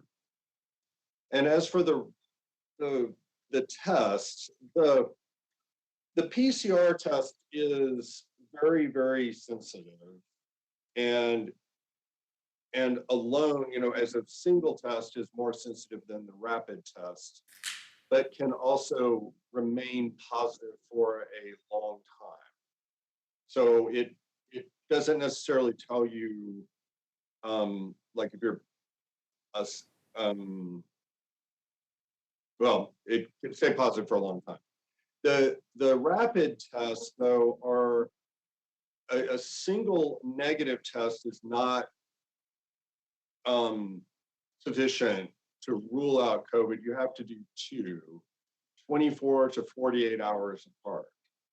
But if you, and that's why there's 2 in the box. So if you, and I'm sorry, there's a little echo here. I'm hearing everything I'm saying, so that's why it's a little hard for me to talk. But Okay, so we can't hear you. So I believe what Dr. Holland, which you cannot hear at this moment, sir, the home test kit is normally paired with a PCR-based process. So even though you have signs and symptoms, if you do test negative on the home test kit, the recommendation is still to go get a PCR test to ensure that you really are negative in that regard. False negatives do happen in the home test kit process, but false positives are not something you'll have. So if you do have a home test kit and you do does it indicate that you are positive for COVID, you can trust that particular result. Yeah, so I mean, I think we're, deliberating here about these home kits and, they're somewhat accurate, but they're not the standard, I guess is what I'm hearing you say right now. In a medical profession, a PCR test will always be the standard. So Right. what we're looking now is how can we get more individuals to be able to change their social behavior if they feel sick. If they could take a quick test and it does turn positive, immediately they isolate. Instead of thinking, oh, here we go, Dr. Holland's waving his arms. Go ahead, sir. No, you're not. So I'll continue to go ahead and speak until we can check for your voice. So it still it's still something that can help people modify their behavior, especially if they don't feel well. They can immediately pull out one of those tests, take it, and determine if that's something they should do, isolate and not continue to infect others, or just say, well, I'm busy today, I'll wait till tomorrow, it's probably just allergies, and next thing you know, there's another 2 or 3 days they're Yeah. actually shedding virus. Well, again, I just think the public should understand exactly, that the home test is not necessarily going to be as accurate, and that they probably do need to go ahead and, if they really are concerned about having it, get a PCR test. How long is it taking right now for us to get results? It depends on our particular vendor. I would love to stop, Dr. Holland. I understand your frustration, but we cannot hear you, so. Hopefully you're not using, Let's hope not. words to describe how you feel about me right now, sir. I'm sorry, ma'am. Once again, your question. We'll work with Jessica and the good doctors to clarify this. Okay, so we think we're going to get our shipment by the end of the month? Is that what our estimate is? For the home test kits, ma'am? Yes. The Board of Health allocation should be within the next week. We're running into a problem. Once again, it's the ports in the West Coast. Every time that the truck gets in line to be able to be the day that they get that container put onto the truck, they're turned away at the end of the day. They just need to come to Savannah. I think a lot of us would wish there was additional port we could have taken advantage of. Yeah, okay, so, and I understand the requirements of the grant. We have to, of course, follow those guidelines. I'm looking at the percentage based on our city breakdown that we've gotten here, and all over the county, we've got really high numbers. So that is a factor, is that correct? Yes, ma'am. So for the Board of Health test kits that are purchased with federal dollars, they do have some specific guidelines they must follow. But with the Fulton County ARPA purchase test kits, we will ensure that we are distributing the test kits across the county with some special emphasis on low vaccine communities. But with the COVID test kits for Board of Health, we will also have a broad distribution. Okay, are you keeping up with how many PCR tests are happening at each location? Yes, ma'am. Is that going to be part of your formula? If you can see that there's a high demand in one area, that perhaps the test kits could mirror that? Yes, we are looking at several types of data to determine the best impact for the test kits. Okay. And we'll, again, ensure that we have access points countywide. So right now, we're looking at every health center and some partnerships with libraries, as well as some of our CSP partners across Fulton County, from Milton down to Palmetto. Okay, I have seen on some of our neighbors that they've had drive-up test distribution operations. Are we considering anything like that? So we've looked at that as an option for some of the locations, depending on the footprint of that location if it would support a drive-up option. So we want to provide as many types of options as possible to get these test kits out quickly and efficiently. Well, it looked like it worked pretty well. I believe it was DeKalb County, I saw that. And it looked like they were using, you know, a shopping center that wasn't in use temporarily. So I know there's multiple locations around that would fit that bill. So I don't know if y'all are looking at anything like that. I mean, the test kits need to be out in the community, obviously. Are we working with the school systems? I too am getting calls from school personnel that are trying to get test kits in their locations. So I know in previous allocations for test kits, the schools were a part of the process. And I'm sure that we will continue to work with the school system throughout this dissemination. All right, I know you're going to do that. I just think the public needs to know that. And then, I keep asking about the treatment piece of this. I understand that, the prevention has been our focus, but like any other disease, if you work to prevent it and you still get something, you're going to get treated by what's available. I see that Georgia has gotten a shipment of the Pfizer pills that's come in. Unbelievably, though, nothing in Fulton County. I'm looking at the list here. There's some Peachtree Streets listed, but they're in Cuthbert, Georgia, and nowhere, Jessup, Georgia, but not in Atlanta, Georgia, or, anywhere up in Fulton County. So I'm curious, do you have any idea why we're not receiving any of those treatment? That allocation model was not determined by us, of course. Who is and determining it? I believe the State Department of Public Health is, but. Are we not a part of the State Department of Public Health? I'm sorry, ma'am. Aren't we a part of the State Department of Public Health now? Not our particular office, but yes, ultimately, the guidance does derive from them. I believe our district health director and Dr. Holland did voice some concerns regarding the list that you're saying and the lack thereof. I do not know where that is currently regarding the concerns, and it was voiced. Not sure if Dr. Holland has his audio taken care of yet, but that is something we noticed as well last week when we pushed that concern. Well, I certainly hope we're communicating that that's not workable in the largest county in the state, that the state should supply us with a population-based, if nothing else, portion of what they're getting. So I hope that we are strongly communicating that they can't omit Fulton County in the distribution of this treatment option. Do you know if it's going to hospitals as well, or is it just going to? Hospitals did make the request, ma'am. I don't know how much they're gonna get allocation-wise, but they did make the request.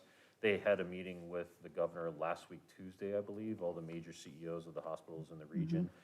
During that meeting, it was discussed not only the need for those medications to help continue to treat people in the hospitals, but also the need for healthcare providers. So a lot of resource requests have come into us through our hospital partners, and we've passed it on to the state for allocation in the forms of clinical as well as non-clinical type of roles. So there's a huge need for nurses, respiratory therapists, just like the last time we had a spike like this. And, those thousands of requests from just our footprint, coupled with everything else, is what's being asked for the State Department of Public Health and the governor to try to go ahead and cover at this time.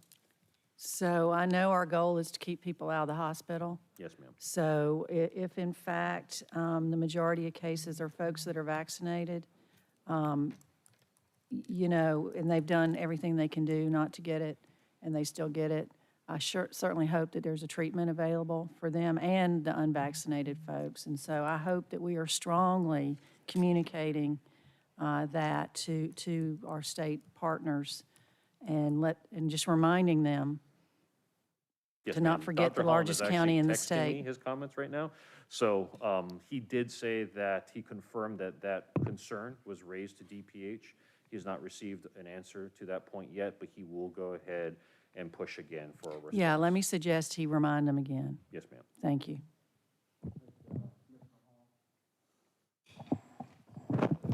Thank you. Thank you, everyone, for the great work that you're doing with the vaccinations, the testing, the sites, and everything. It is, is very hard right now for a lot of people. Number one, because unfortunately, a lot of people thought that just because they were vaccinated and boosted, that they would not be able to catch COVID, and that's an unfortunate misconception. 95% of the people I know who have or had COVID are fully vaccinated and boosted and wondering why they have COVID. And I think that we need to be very, very clear on our messaging, and we need to be very clear on how people can get it. So my first question that has come from a constituent is, how is COVID transmitted from person to person? We know that we've gone through several different variants, and now we have Omicron. But also, there is a new variant that is being talked about in the media that they're saying has been detected in France. So, how is COVID transmitted from person to person? Can someone answer that, please? No, it's still a respiratory transmitted virus. Of course, it happens when we're having casual conversations, when you're singing at church, if you're just having individuals inside a room for an extended period of time, there's that possibility, unless everyone is masked, there's going to be the transmission of the virus. This particular variant is actually showing that it reproduces faster and more in the upper airway of individuals as opposed to the lower airway. It's a smart virus. It's realized that if it does that, it has a greater ability to spread to others and be able to transmit and continue to survive as a virus. So we need to make sure that we're cognizant of that and do the things that we can to mitigate the threat, which is masking and making sure that we socially distance where appropriate. Okay, so it's still transmitted through saliva and It's air droplets. air droplets and all that. And also, is it transmitted from touch? I have not seen any science to that effect. All the science that I have seen thus far, I wish Dr. Holland could go ahead and an infectious disease physician weigh in on this topic, but it's all been through air. So if someone coughs in their hands and touches something, there's no probability of transmission that way? I do not know of anything that says that is one of the higher transmission routes. Once again, the highest transmission route of concern is that respiratory. Respiratory, okay. So then that being said, one of the reasons why I keep my mask on when I am talking on a microphone behind people is because if you've ever watched that scientific video that shows people talking, you see the saliva and everything just flying out in the air and getting all over everyone and everything. And so when I look at people talking on the microphone without their mask, that's what I actually visually see, is that scientific video of the saliva and spit just flying all over the mic.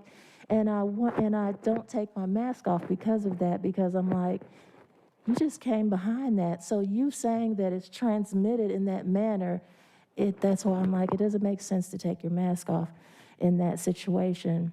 And then we have talked a lot about testing, and I looked at the message, the surge message, and it says mask up, vax up, boost up. And I think that it should also say, and test, because if testing was not important, we would not be having these long discussions about testing and getting test kits and all of that. So I would offer that we add testing to that message, because it has become very important. Now I want to move on to the employees, because I've received a lot of questions from the employees. And the first one is, how are the at-home positive results being counted? If people are doing these themselves, I don't see a message telling them to report their tests anywhere in particular or requiring them to report those tests back. So how are the at-home positive results being counted? So when it comes to employees, I'll actually defer to the Chief Human Resource Officer. And that question for me, I would change it to period, not just for employees. So you can answer for employees, and then if someone could answer for the general public. All right. Good morning, commissioners. Happy New Year. Kenneth Herman, Chief HR Officer. What we've instructed employees is we want to know whether you're positive, whether it's a PCR test or at-home test. Once you get the confirmation that you're positive, let us know so that we can track it in the tracker and show whether it's 153 or more that are positive based on these various examinations. All right, thank you. And for the general public, There is no process at this time or a way that Department of Public Health can receive those test results from home antigen test kits. So what they're saying is that they would love for you to notify your local health department. In lieu of that, make sure you isolate, follow the guidance that's there in place, and continue to go forward with that particular process. So we know that we are being, our numbers aren't as high as they could be because we're unable to capture those home test kit results unless that individual is following up in a couple of days, with a PCR-based test or something else. So yes. it's a limitation in the system.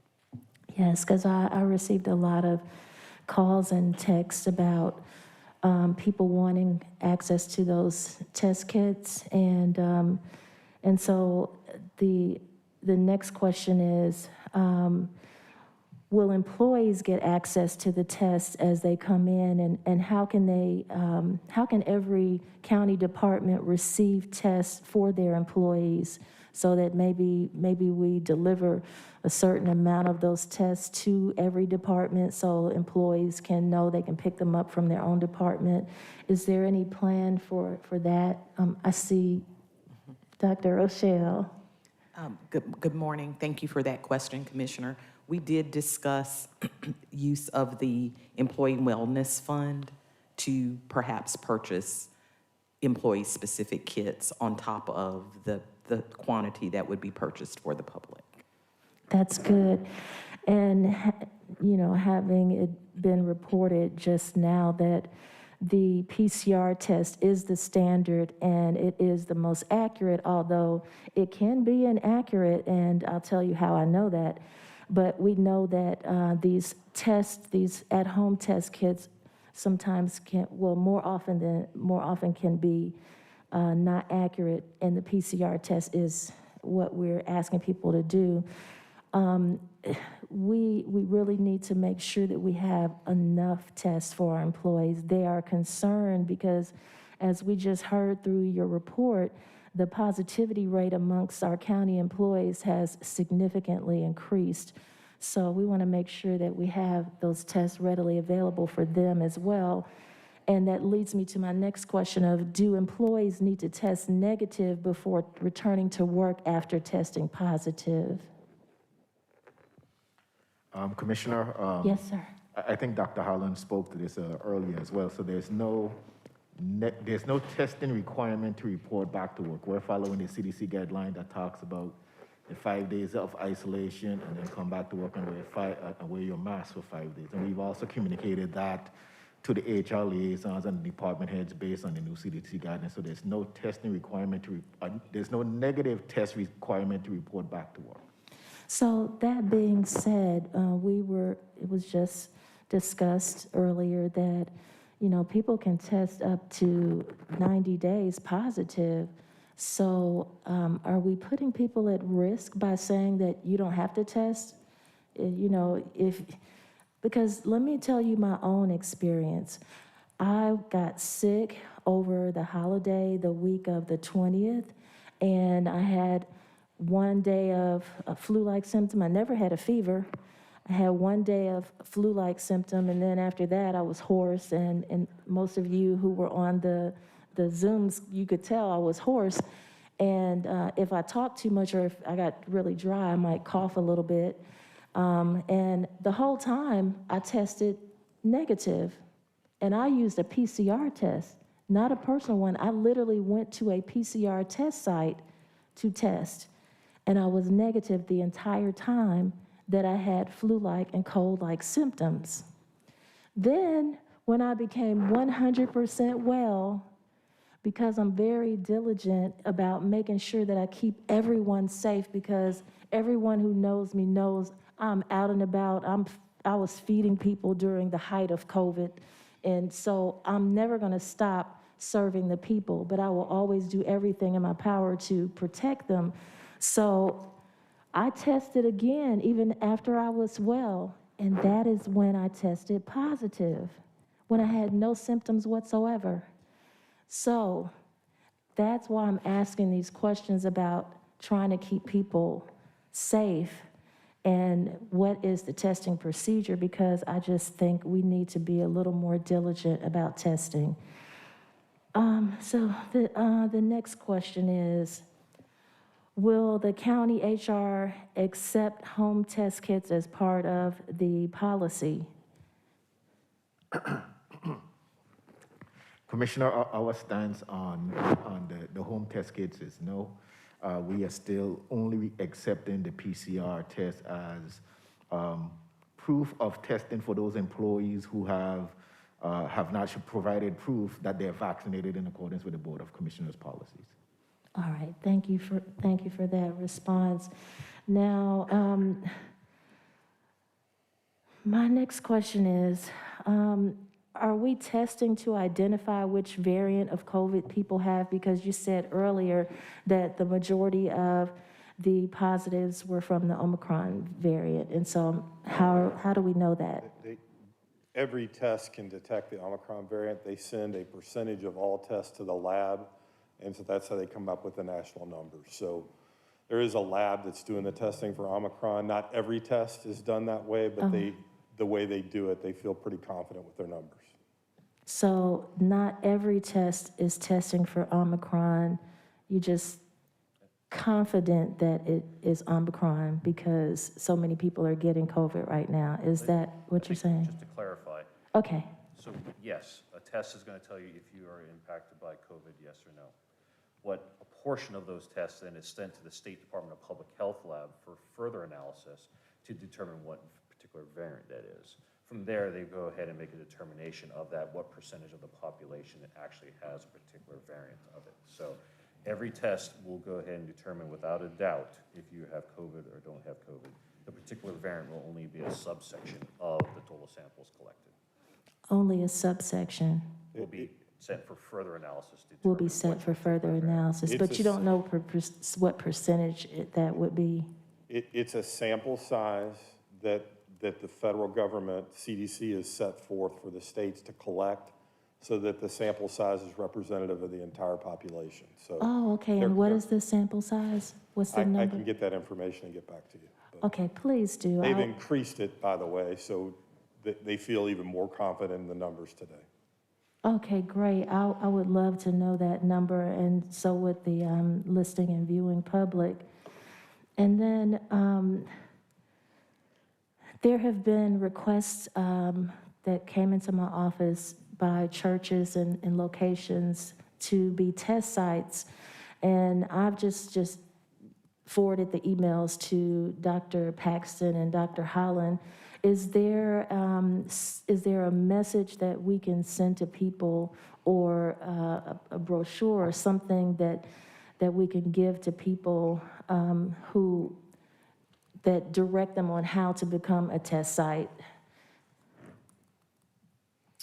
Try and get Dr. Holland, I'm sorry. To answer that question, we all are getting those type of things, and there's plenty of vendors out there. We're developing a list of vendors that we're vetting a little bit, that we'll be able to share where they can set up their own through the vendor site. Okay.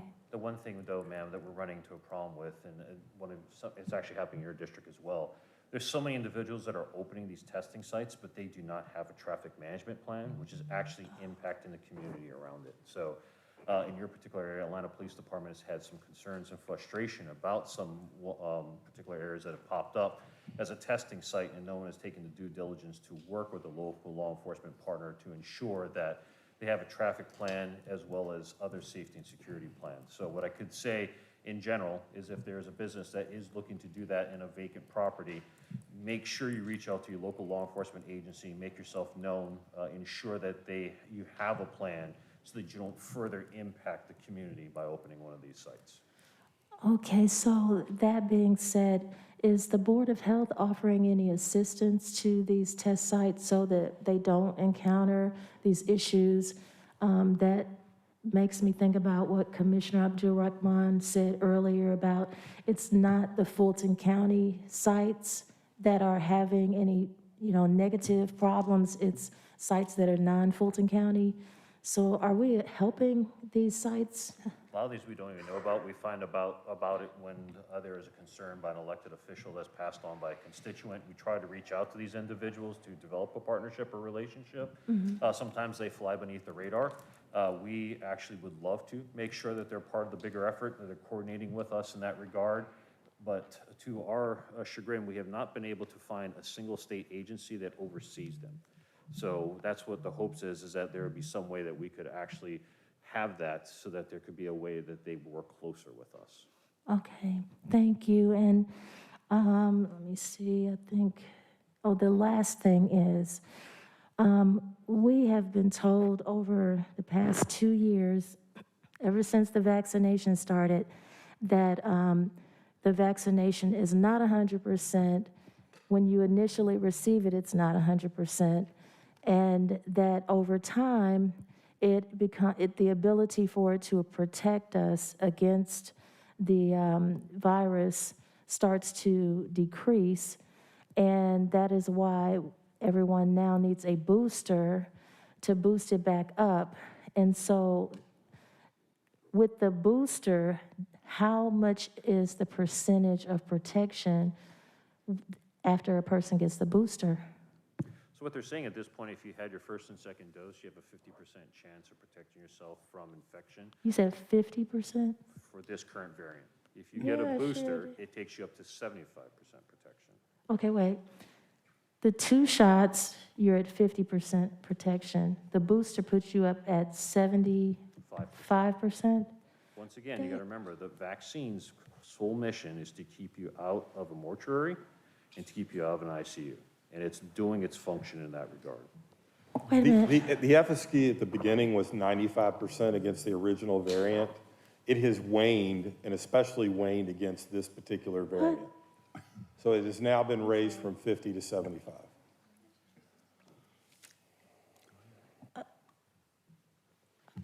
I don't even know. You don't know what to ask? I'm sorry. Okay, I'm done. Thank you. I'm sorry, ma'am. All right, other questions or comments? Vice Chair Houseman? That was eye-opening, your answer just now, and I think that's another thing that folks don't recognize. And it explains why so many people that are vaccinated are getting this new variant. I would hope we would also communicate that. I think it might help people take an added level of protection that they may not think they need. Yes, ma'am. Okay, thank you. Thank you. All right, other questions or comments? All right, Mr. Manager, the reopening. Yes, sir, if we could go to page 24. And when we get there, you'll see that of our 3 reopening indicators, obviously the cases downward trajectory is now in the red. Vaxxer test we can still meet, and equipment, certainly we do.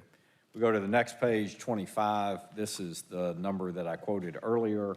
The number of new cases in this reporting period is at an all-time high, and you can see some of the double-digit departments indicated: library, juvenile court, Superior Court Clerk, Superior Court General, Public Works, Public Defender's Office, and the Tax Commissioner. If you go to the next chart, 26, it really dramatically shows in this, how different this is vis-a-vis where we have been over the last year and a half. So this is the ultimate hockey stick chart, as people would call it. Go to 27, you would see again across the entirety of the pandemic, the number of employee impacts that we have had. Next page, 28, again, references the success that we've had, I think, with vaccination rates, 82% now approved. And then page 29 shows the careful management of the other side of the vaccination or test program, where Ken Herman takes a great deal of personal responsibility to contact employees that are facing either suspension or dismissal. And you can see there at the bottom, that's still a relatively low number. The chart that I think we would want to ensure that we have your agreement on is the next chart, page 30, which is essentially that we would continue in the status quo until at least the next Board of Commissioner meeting. So you can, again, read these, but senior services would remain in the current status without centers being open. Library would continue as is. Behavioral health with both in-person as well as developmental disabilities with virtual services and wellness check. As I mentioned earlier, administrative services, we are encouraging our employees to use teleworking and our department heads wherever possible. And the only change in the tax commissioner office has been the temporary closure of South Annex. And no difference in that. As I've said here today, I think folks are being directed to utilize Greenbrier, and we're working with the landlord there for that additional space that will be opening soon there at Greenbrier to accommodate any additional traffic. So, Mr. Chairman, those are the current recommendations that we just like to ensure that there's no issue from the board's perspective. Thank you. Good report, Mr. Manager. Now, on page 30, that's key. Any objections to the plan that's outlined on page 30? Status quo until our next meeting, which is January 19th. Any objections? So that'll be the direction. No objections. Okay, Vice Chair has a question. No, I have no problem with trying to protect our seniors. The virtual programming piece, do we have seniors or any seniors that are unable that would like to participate in that but can't because they don't have the right technology? Are we checking on that? All seniors, seniors that may be experiencing some virtual challenge, the Department of Senior Services partners with the library to provide a device if one is available for that senior to participate if they would like to. As of yesterday, we had 412 seniors participate in virtual programming.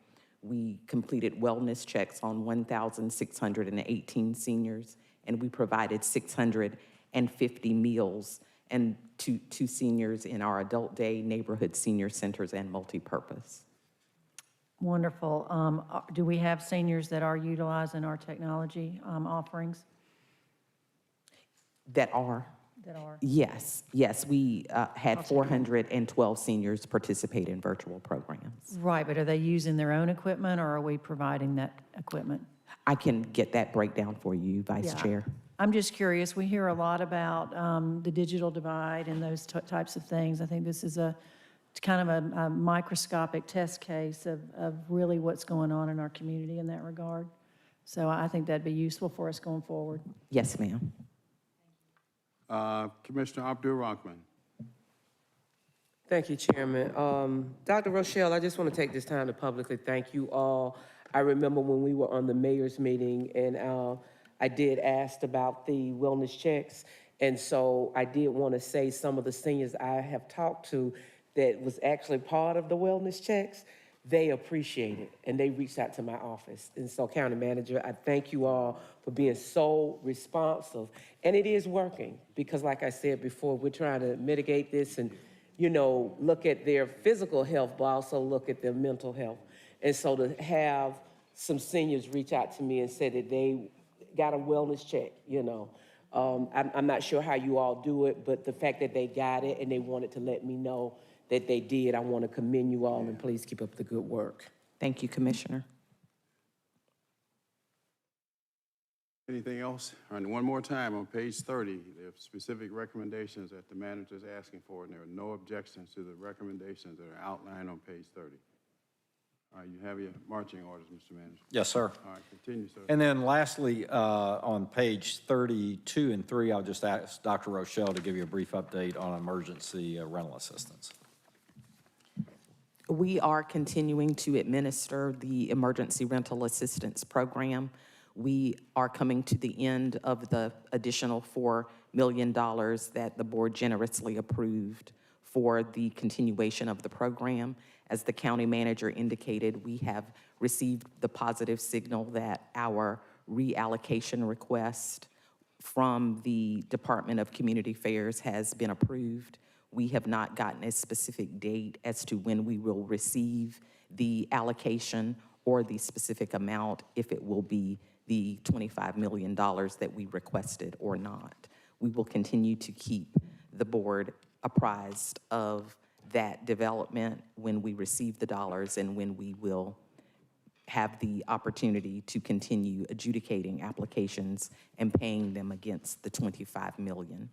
As the county manager also indicated, we have not received any definitive information about the beginning of the mortgage assistance program, but we will definitely keep the board apprised of that development as well.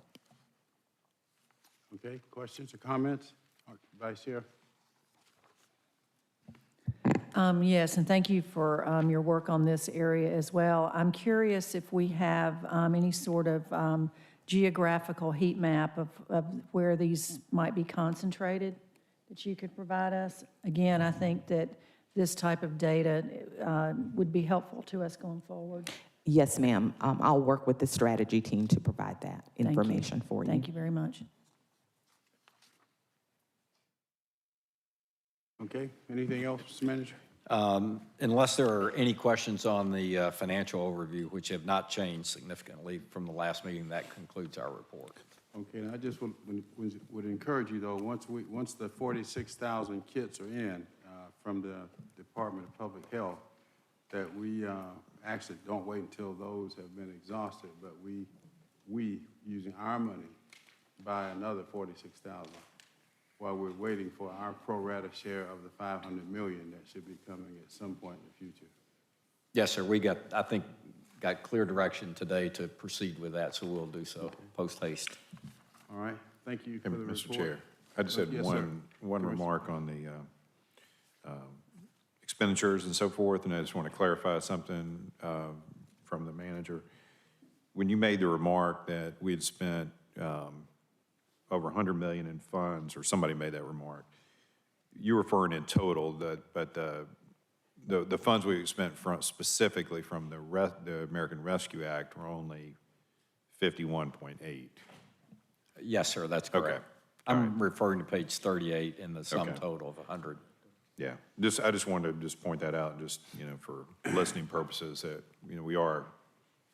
that is a multi-year plan. It wasn't like we, spent half that money in the first year. For that tranche of money, it is of 216.9, we've spent 51.8. Yes, sir. Okay, thanks.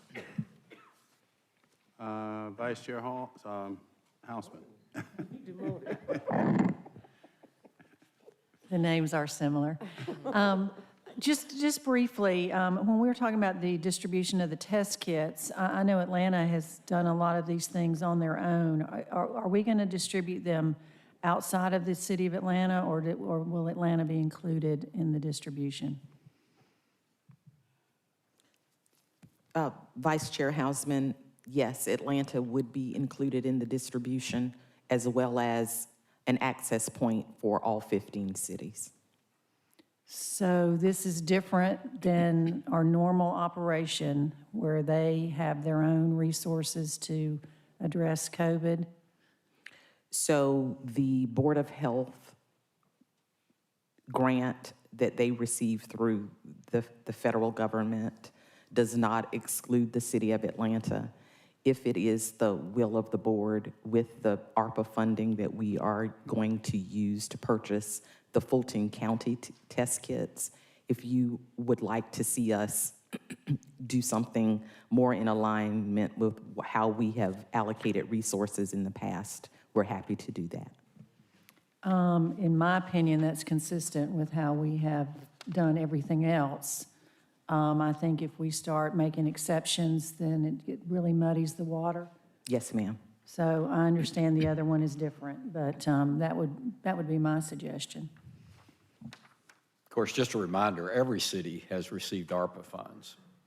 So really, every city could contribute to additional purchase of test kits. Not just Atlanta, every city. The cities are not paying for vaccinations, are they? Well, not unless they're paying some private provider. I mean, I've seen that there's vaccinations happening in some of our cities. I saw something on Facebook about Milton doing it at their fire stations. So I don't know who's doing what and Of who's course, paying we're for doing what. vaccinations in Atlanta on Boulevard. Yeah. I don't know, I just think we should be consistent, and so I'm just asking that you make sure that we're consistent whenever possible. Maybe that's a Yeah. discussion topic at our meeting on Friday. That'd be fine. Commissioner Abdul-Rahman? Thank you, Chairman. With all due respect, Vice Chair, I think in this particular case, with what we're dealing with, I think, one, we need to be careful because we are talking about individuals in a pandemic and the numbers are out of control. And I understand your desire to be consistent, but if the actual situation deems that we need to do something more so than we would regularly do, I think this warrants further conversation. I agree with you. You don't want to set precedent. You don't want to start doing things differently. You would like to be consistent. However, when we look at where we were in January of 2021 versus where we are in January of 2022, it may behoove us to make sure that we include Atlanta because we're still trying to get a hold of this. And sometimes in things that we operate as a body, we have to step up and sometimes be the leader. We have to sometimes step up and be the individuals that other cities look at to try to replicate. And so not trying to, and I want to, openly say this, not trying to say I disagree with you. What I'm saying is this is a conversation, if it's the will of the board chairman, that requires further review, just so we can try to get a hold of this, and more importantly, that we don't disenfranchise or leave individuals out that need our help in trying to combat this. That's the only thing that I'm asking. Thank you. All right, Commissioner Arrington? Yeah, I think this will be a good topic for discussion on Friday.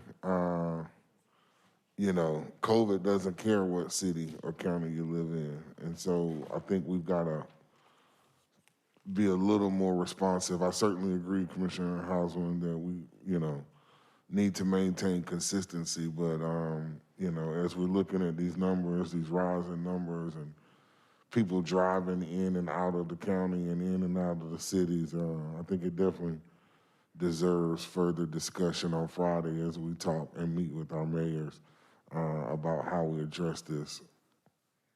Okay. All right, Commissioner Hall?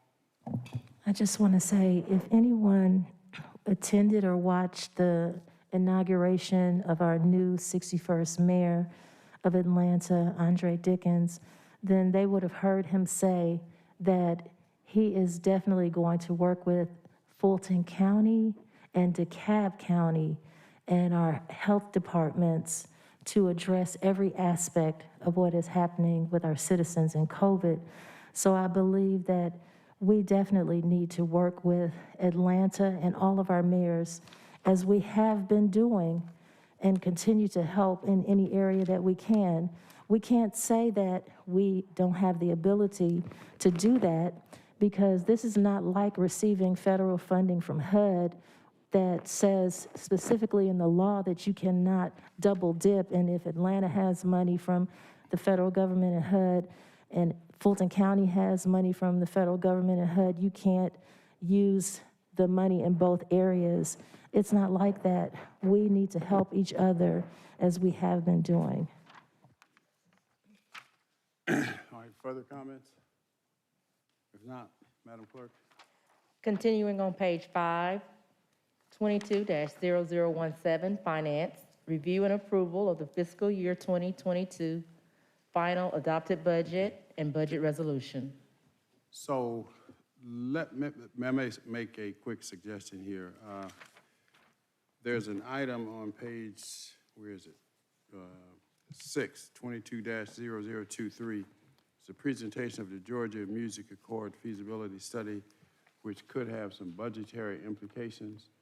And the two presenters have been here since this morning, so I'd like to recommend that we hear what they have to say before we get to the budget. It's about 12, what is that, 1219? Yeah, 1219. I thought we'd be gone by now, but we're still here.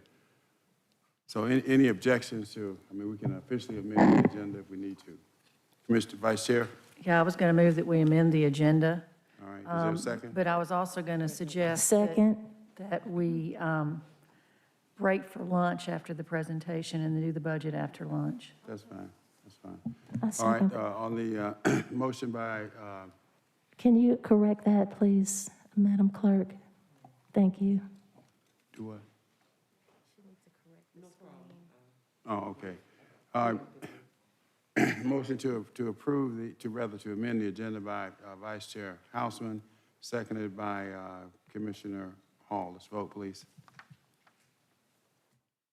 And the vote is open to amend the agenda and passes unanimously.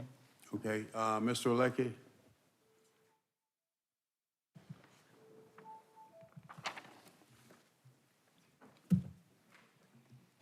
And by way of introduction, you will recall that a couple of years ago, maybe a year and a half ago, we, Fulton County, appropriated $250,000. The state of Georgia appropriated $250,000 for a study that Mr. Olecki is going to speak about today. Yes, thank you very much, and please allow me to introduce my partner in this, Mrs. Tammy Hurt. Tammy is also just something for you all to be very, very proud of.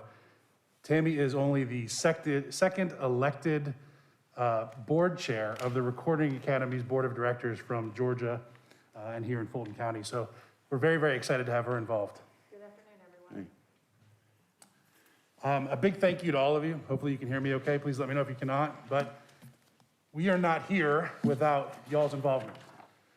Fulton County gave us the opportunity to tell this story, and we really greatly appreciate all that you all have done, matching the state's contribution to show you this study. So we're going to share with you a little bit of detail, the high levels of it, and share with you the opportunity that exists ahead of us. Can you move to the next slide, please? So we created a 501c3 organization called the Georgia Music Accord.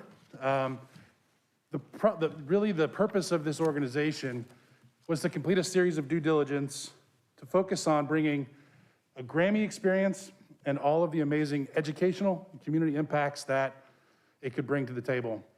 So we created a series of work that was done. You'll see here, we developed an overall master plan to build that Grammy experience within Fulton County. We did an economic impact study, a feasibility study, created the business model, ran a music ecosystem strategy and action plan. That was presented to you all on September 16th of 2020. And then we also ran a fundraising feasibility study with Cox Curry here in Fulton County. Next slide, please. What we learned was that we needed to build a facility and an overall experience based on 4 key pillars. Those pillars being education, economic impact, workforce development, which includes industry infrastructure, which we'll talk more about, and the celebration of our vast and diverse musical heritage here in Fulton County, the city of Atlanta, and of course across the state of Georgia.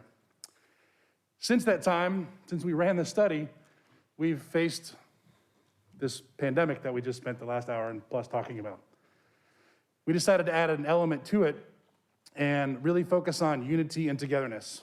Any of you who got quarantined in the early days or have turned to music to help soothe yourself, to share with others, to host a block party when people were singing from their balconies in Midtown, or heard from some of our artists who work to unite us, it's obviously another key component. So those are the 5 key things that this project is focused on and will deliver. What we could build is a 60,000+ square foot facility. Now, again, this report shows what's possible, not what is guaranteed, not what the final verdict will be, but what is possible. And to be able to look at a 60+ thousand square foot facility, which incorporates a tremendous amount of exciting things here in Fulton County, we'll talk a little bit about that. The experience would include an interactive museum that would be focused on sharing educational initiatives, unique programs, drive tourism, event business here into the county for conventions and whatnot. It would incorporate entertainment infrastructure, which would include a scoring stage, a recording studio, post-production audio facility for growth and sustainability of not just the music industry here in Fulton County, but film, TV, as well as e-gaming. Those of you that have watched a movie over the holidays, you didn't watch it without a soundtrack. You didn't watch it without an original score. You didn't watch it without any people talking, unless you were watching an old black and white film. Music touches all aspects of the entertainment industry. We've all seen the amazing footage and films here for TV and movies here in our county. And we also know that Fulton County and Atlanta, the metro Atlanta area, is really growing to become the epicenter of the e-gaming space. We'll talk more about that in just a second. E-gaming. I asked the same question when I first heard it, Vice Chair. Congratulations, by the way. Through your mask, it sounded like you said e-dating. I'd like to say that's how I met my wife, but it was not. I've got 2 kids who e-game, though. That's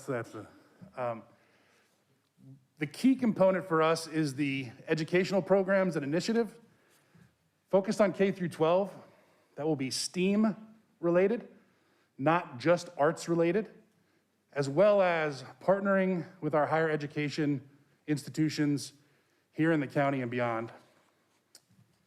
We will focus on multiple community impact initiatives, creating a unique council that aligns our artists with our elected officials, with our corporate leaders, to create a very unique experience and those programs and make sure they are truly speaking to all aspects, to all citizens, from the northern part of the county to the southern, border to border, throughout the state. Of course, we want to incorporate premium meeting and event space, focus on continuing to drive and rebuild Atlanta and the Fulton County area as a destination for conventions, and then a performance theater as well. Next slide. Next slide, please. The economic impact was pretty significant. We broke it down by the state, the county, and the city. You'll see that here. If we look over the 10-year period of a couple key components, I want to preface this by saying our feasibility study showed anywhere from $250,000 at our low to $400,000 at our mid-range in attendance figures. It's important to note that because we want to build a self-sustaining, self-reliant experience with all of those programs. So by building our pro formas and our business model at the minimum and lowest attendance, it allows us a greater chance for success and sustainability. The $250,000 is our low and is on par with several of the other attractions and experiences around the county. I had the good fortune of working on the leadership team with the College Football Hall of Fame during the same time the National Center for Civil and Human Rights was being built. And this is, I'm lucky to say, what I think is the next version of bringing some of those amazing experiences to the county, but also broadening that out to our educational initiatives, which we'll, again, talk more about. Looking at having $395 million to $533 million of economic impact over the next 10 years, pretty significant. We've also, as we'll show you, have the state and the city impact there. This is countywide. This is specific to the county. This is not a City of Atlanta project. This is a county project. And, you know, commissioners, you all have led the way. You all have given us the opportunity to tell this story, and we're so very appreciative of being able to do that and being brave enough to go out and lead the charge with us.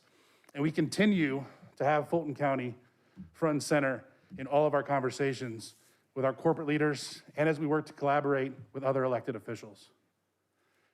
We will create 405 new jobs through construction. That's if we build this just as a standalone facility. There's an opportunity to do much more and create a much bigger district and entertainment center, which will drive those numbers up.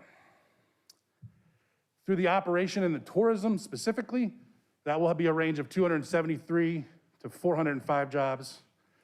And the direct tax revenue impact for the county would be about $800,000 a year for a total of 7.9 to 11.6 million over that 10-year period. Next slide, please. What all could this do? What could it bring? If we have an amazing facility that is a bricks and mortar hub and has spokes extending from there, the programs are limitless. The engagement with our youth is limitless. The engagement with our entertainers and that overall creative industry is limitless. And we want to drive new business and growth here to Fulton County. We'll talk more about that. The STEM and arts, which makes up STEAM educational initiatives, is our top priority. Being able to align with Atlanta Public Schools and Fulton County Schools to be able to create free curriculum for those educators to utilize in their classrooms. If they come across the threshold of the Grammy Museum, great, but no one will be denied accessibility because they're not able to come through the door of the facility. If we provide a Title I free admission program, that'll be great. Everyone can come free of charge from Title I schools. But if they can't afford to get on a bus or bring a lunch, we still want to be able to go to them. So a key component is the mobile nature of the experience, getting out into the schools and making sure everyone in the county, K through 12, has the opportunity to experience this incredible opportunity. Community programs, whether that be breaking the trap, providing an opportunity for kids to come and record, to experience what it's like working with the professionals, becoming the next T.I. or Ludacris or Luke Bryan or Zach Brown, or their band becoming the next REM, they'll have an opportunity to work with some of the industry's best. The new and permanent jobs, we've talked a lot about that, really focused for us to be a specific job force and workforce development initiative that earmarks jobs for our frontline workers, for our staff, in the museum, in the experience, earmarked for underserved communities. We want to make sure that everyone that is a part of this experience, that works for this experience, reflects the diversity of the music industry here in Fulton County. Very important part.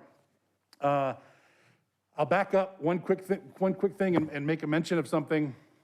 We have already started implementing unique programs and partnerships that allow us to give back to the county. Tammy, in her expertise, was the executive producer in partnership with the Grady Healthcare Foundation. We created a program called Music Heals, which raised over $1 million for the Grady Healthcare Fund back in October. 8 different artists from all different genres came together for free to perform for a show that was broadcast for an hour on a Sunday night on WSB, and it raised over $1 million for Grady. Those are the types of initiatives and programs that we will be able to unite our entertainers of all different genres to be able to come and see and improve all things here in the county. The infrastructure for the gaming and entertainment industry is a key component. Quick story, Nashville has currently the largest scoring stage outside of California with a space called Ocean Way. When they opened Ocean Way as a scoring stage, Electronic Arts and Sony moved in to utilize the scoring and the professional artists there for e-gaming, maybe e-dating, but e-gaming, music production. Those are the types of new businesses that we want to drive to Fulton County, and this infrastructure will allow us to do that. Well, and I do want to add one thing there too. And we have a 28-time Grammy Award-winning symphony orchestra right here in Atlanta. They don't record games. They don't record scores right now. We need a place for them to record the next score to the next Marvel movie that's being shot here in the county. As we learned in the ecosystem study, Fulton County has more recording studios per capita than any other county in the country. And Georgia has more professional orchestras per capita than any other state in the country. We have artists and creators here. We have not taken it upon ourselves as a county, a city, or a state to drive that for economic growth. And we believe this could be a vehicle to do that. And particularly, as much as you all have continued to support the arts as a board, we thank you for that leadership. We thank you and appreciate you recognizing and noticing the importance of that here in the county.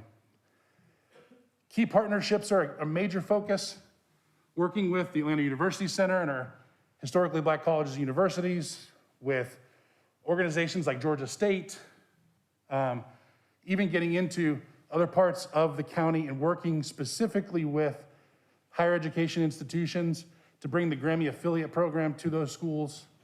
And then, of course, I think key component for us is to develop a very important public-private partnership with all three areas of government, led by the county, incorporating the state and the city as well. Next slide, please. What's next? We're going to continue to determine site possibilities for this. I, again, stress, within Fulton County. The feasibility study showed us to be the most effective, we obviously will need to be around the tourist destination of Centennial Olympic Park, but that's why those programs and that mobile accessibility will allow us to get to all aspects of the county. With the bricks and mortar hub being right here near Centennial Olympic Park, we looked at the west side, we looked at Summer Hill neighborhood and others, but we will continue to find the best site possible for us right here. We're going to be launching the capital campaign with a public-private partnership support. We anticipate this being an opportunity for a very strong three-legged stool of public with those three entities that I mentioned. Again, thank you all for continuing to be a major part of that initiative. We're going to launch those educational programs and those community initiatives and continue to give back like we did with the Music Heals initiative at Grady. All that being said, tired of speaking through this mask. Any questions? And thank you again. Thank you for the presentation. Most of you know that I serve on this board and have been involved in this project for some time, but this is a great opportunity for us to ask some questions. I'm going to ask one that'll have a couple of components to it. Specifically, what do you need from us now? And as a part of that question, where is the city of Atlanta? Because we're the lead dog, have been and will continue to be. Where is the state of Georgia? And where is the private sector? Great question. One, we are looking for financial support spread out over the next couple of years from all three areas of government. We would love for Fulton County to be, again, that continued lead dog in this hunt. If we could secure upwards of $3 million, we have the opportunity to secure space and to tell a really unique story by doing more than just building this museum experience, but really diving into a larger entertainment development, which we are, continuing to progress towards with other developers, and those opportunities are significant. In order to showcase for them that this project is a viable option to be a tenant within that bigger development and to bring a much larger development here to the county, we need to be able to show them that we have the support of both public and private. We've been very fortunate in the emotional support and the verbal support that former Mayor Bottoms had shared. We continue to work with Invest Atlanta to identify opportunities for the city to support these efforts, and we've had great, very brief early discussions and look forward to sitting down with Mayor Dickens in the very near future to get Atlanta's support and engagement. From a state standpoint, they've obviously already stepped up and led the charge with you all to make all of this possible, and we plan on using this legislative session to go back to them to share and highlight the opportunity that exists in front of us to get their support as well. From a corporate standpoint, we really have had tremendous amount of support from some of our corporate leaders. We have developed a very fantastic board of directors, which is led by Joel Katz, the entertainment lawyer who's could have built his entertainment empire anywhere, but he built it right here in Fulton County. And Ludacris, Chris Bridges, obviously a homegrown boy here in Fulton County who who is excited about this and has become so much more than just a music entertainer, as a philanthropist, and of course, as his film and TV career continues to grow. As well as led by folks like Shan Cooper and others, we have verbal commitments from several corporations who we hope with this first domino to fall, whoever can be willing to step up with us, showcase that this opportunity is real and that we can move forward. Our feasibility study from Cox Curry shows that we can go raise the necessary funds, and we think the only thing we're missing right now is one leader who can get those corporations to step up and to commit. We hope organizations like Coca-Cola and others who have been so receptive to this will be, right there with us along the way. All right, Commissioner Abdul Rahman. Good afternoon. Thank you, Chairman. I want to commend you all for this. Unfortunately, I was not a sitting commissioner when this was brought in front of us, so I would like as much information as possible. Having raised 2 violin players in my home that are adults now, it was at that time I had to travel from one end of town to the other. And so I'm excited when you're talking about scores, when you're talking about the impact, when you're talking about engaging underserved communities. I am so excited. I would like to lend my voice to this, and any additional information that you can please provide my office with, I will be so happy. Thank you. Absolutely, be our pleasure. And one of the most exciting things is we learn about, everyone has a musical bone. Everyone has a child who played. Tammy's a product of the Cobb County school system. I don't deserve to hold an instrument, and I don't even sing in the shower, but I know how to do this, and I know how we'll create a tremendous opportunity for young up-and-coming artists to see that you don't even have to play an instrument. You don't have to be the best rapper or singer. There are jobs within our industry right here in Fulton County for you to stay, live, and work. One additional thing, Georgia Tech, right here in our county, has one of the top doctorate of sound technology degrees in the world. And those students are getting jobs and leaving Fulton County in the state of Georgia before they ever graduate. Let's find ways to keep them here. All right, Commissioner Morris. Well, I'll be brief. I thank you, Mr. Chairman, for your leadership on this. It's been, I've been interested in it since I first heard about it from you, and I think it would be a tremendous asset to our county, our city, and our state. And following up on the chairman's question about what you're looking for from us, I assume when you talk about the dominoes that you're looking possibly for us to be the first domino. And if so, how big a domino are you looking for? And then I'll have a follow-up when you answer that question. Absolutely. Well, thank you for that question. One, we would love for Fulton County to continue to lead the charge. So if you could be the first domino, that'd be great. We think we need probably around $3 million to get started, to show the full commitment, to bring the right developer in to build this larger facility. And we look forward to sharing more details as it relates to what developers are interested in, to start really working towards getting them excited in what Fulton County has to offer from an industry standpoint, and we're talking about a mixed-use facility that would be the home with the Grammy Museum as the anchor. But we think there's other opportunities from there with, again, unique hotels, potentially market rate, residential, et cetera, more retail and whatnot. Right. And I'd had some discussions with other folks that might be involved a little bit in this who talked about the need for governments to show some good faith interest in this as part of this domino. The 3 million, is that a combination of state, city, and county, or is that the first domino from the county?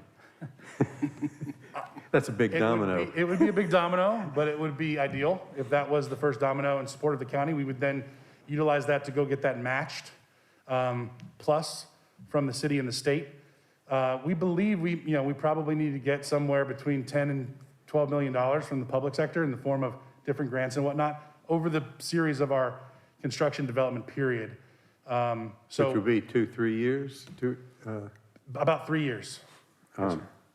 But we need to be able to show the commitment to those developers now so that they see we're ready to move forward, and then we will start to have other dogs join the hunt, if you will, right, as we move forward. And the follow-up question, you mentioned Invest Atlanta, and I serve on the Invest Atlanta board, and the Invest Atlanta board, of course, has a lot of tools aside from bonds for title, which really wouldn't apply here, I assume. Any discussions with the Development Authority of Fulton County? We have had the opportunity to sit down with several members of the board of the Development Authority, and we look forward to working with them and hopefully even partnering with you. And we believe there's an opportunity for them to partner with Invest Atlanta as well. Right. Eloise and her team have been fantastic in working to try to find ways. And we think sitting down with Mayor Dickens here early in his administration will allow us to identify how quickly they could be involved. Again, letting them know and understand that Fulton County was, the reason that we have this opportunity, leading the hunt. Well, Mr. Chairman and colleagues, I think it would be a great thing if the Development Authority and Invest Atlanta and the county and the city work together on this. Historically, we've been a little bit in competition from time to time, and this is one of those cases where it'd be great if we collaborated a little bit. So just like a musical score, working together. Great. That's it. Thank you very much. Thank you, sir. Commissioner Hall. Thank you, Mr. Chair. So let me make sure I heard this correctly. You need about $3 million from Fulton County, and you're going to be asking for funding from the state, the city, and the public sector. Is that correct? Correct. Those three public entities, and then, of course, the corporate sector and the philanthropic sector here that supports initiatives like this across the metro area. But you need to do this over a 3-year period? The 3-year period is the construction phase. Mm-hmm. Ideally, we would have the commitment up front, use a proper process in which those funds would be spent, but to have the full commitment up front for use in 2022 if necessary, working with you all to determine what steps need to be done. Again, contingent upon us bringing a developer to the table who wants to build this facility. This is just simply showing them the county's commitment. We would use that again to find other public and corporate leaders who would follow suit and support the effort as well. Well, Fulton County has always been the largest government funder of the arts, although we don't often get recognized by those nonprofit organizations that we fund as being the largest funder. Through our Contract for Services grant program. And I think that this is a great opportunity for us to, again, be that leader. This is a monumental thing. Everything that you put in here speaks to community engagement, community service, human services. I even want to commend you on the K-12 education programs and curriculum and higher education collaboration, because that is absolutely needed. You always hear people say, you know, we need to work on making sure that our youth stay in Atlanta, that once they become educated, they remain here. But in order for them to be able to remain here, there are some things that we need to do as elected officials to ensure that it is an environment that's conducive for them to stay in. And this is one of the ways, ensuring they have the education and the connectivity and the backing to be prepared to go into the industries that are here, to be prepared to get the income necessary to live here. And so I'm really pleased to see these bullet points in here. So knowing that you need money, the next thing that I did was looked at this fiscal year 2022 revised proposed budget to see if there was anything indicated in here addressing this need, because as you may or may not know, we have not voted on the budget yet, but we are in the process of moving forward with that. We generally do that during the second meeting in January. So we have to know what's going to be in this budget. And I see on the last page of this document called the FY 2022 revised proposed budget, on the last page, number 16, there is something on here on line 39 that says non-agency Grammys Museum allocation, but it has a bunch of question marks. So I don't know, do we need to make a motion to add the dollar amount, or can we just, I'm sorry. Can we talk about that in the budget conversation, perhaps? Yes, absolutely. So we need to add a dollar, the $3 million dollar amount on this in place of those question marks. So that's all I have. Thank you. Thank you. Okay, Vice Chair Hausman. Great presentation. Good to see you. Your rendering is beautiful. I don't know if that would be the final product, but it's beautiful. Thank you very much. I can envision it in downtown around Centennial Park, perhaps somewhere. I think it would be a great addition to everything else that's there.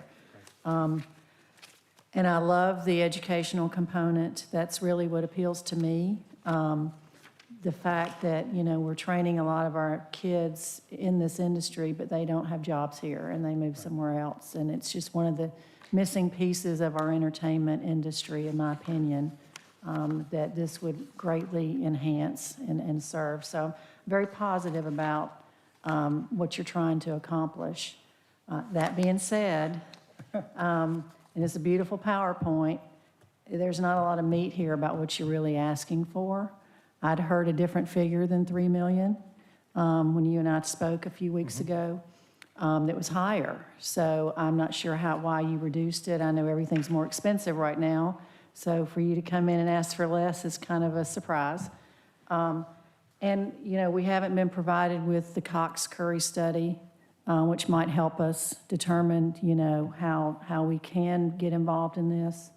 I share the sentiments that have been raised that we are a leader in arts funding. We're very proud of that. And we want to make sure that we're recognized should we, you know, participate in this, because it has very much been a focus of Fulton County's efforts forever. And we are going to continue that in some way or another, I'm sure. So I just feel like this is a great start, but, you know, for an ask of this magnitude, we need to have a little more information of the big picture and, you know, what our investment would mean to you, and to make sure that our money is used.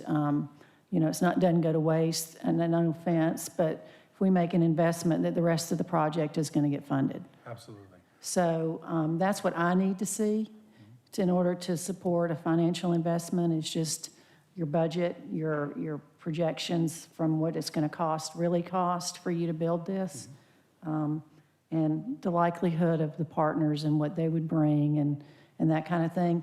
I also feel like it's really important that all of the government entities are involved from the beginning. Yes, ma'am. You know, where we commit to do something reserve money and wait for you to get an answer from the state. Some sort of arrangement like that might be something that, we could talk about. But anyway, in my opinion, we just need a little more real information about the ask and what the return on that investment would be. And then two, I really appreciate Commissioner Morris's comments about partnering with the Fulton Development Authority. It would be wonderful if we could partner financially with them as well. Well, thank you for the comments. And just to address a couple of those things, we can provide the full scope of all reports and details that you need to answer all those questions. And I'm happy to sit with you each and talk through them more specifically as necessary, given the limited time that we have here. We do need more. We want to continue to start the efforts, but we wanted to make sure that we provided a doable number that got us started and allowed us to go secure and more formalize and better formalize the other verbal commitments that we've gotten from corporate leaders, as well as go back to our other elected officials in the city and the state government and ask for their support. We went down to 3, hoping that could be the first thing that we could do this year in this budget, knowing that we'll have tremendous amount of progress and hope that we don't ever need more public support. That would be our goal. Well, again, if your ask is more than that, we need to know your full ask.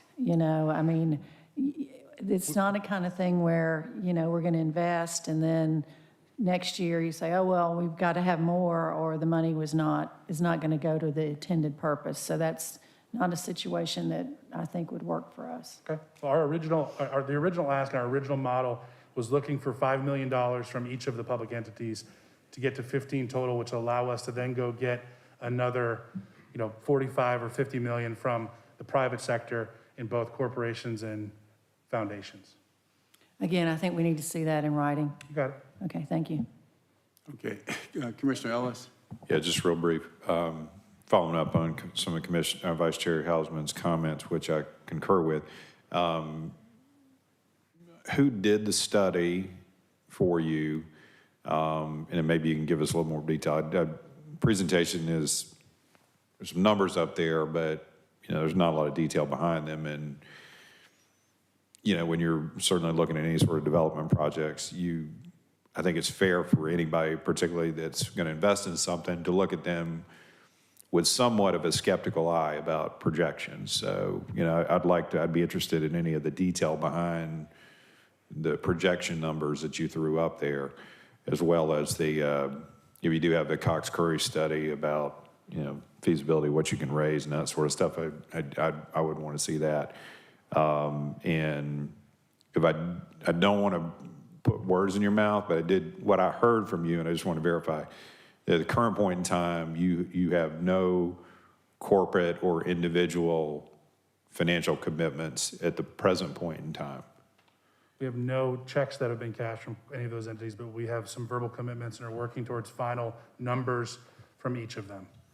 So we have some corporations who are working through similar to. But they haven't nobody's formally given you a dollar commitment yet at this point in time. That's okay, correct. That's what I just wanted to confirm. Okay, thank you. Okay, any further questions? What I would recommend, because I know some of the information is sensitive, and I would recommend that you speak with each commissioner privately to go over some of the stuff that should not be made public at this point, but you need to do that quickly. So thank you very much for the presentation. Thank you all very much. And again, thank you for your leadership. Thank you so much. Happy New Year. Thank you. Happy New Year.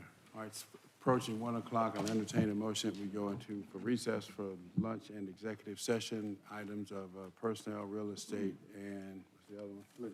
Litigation.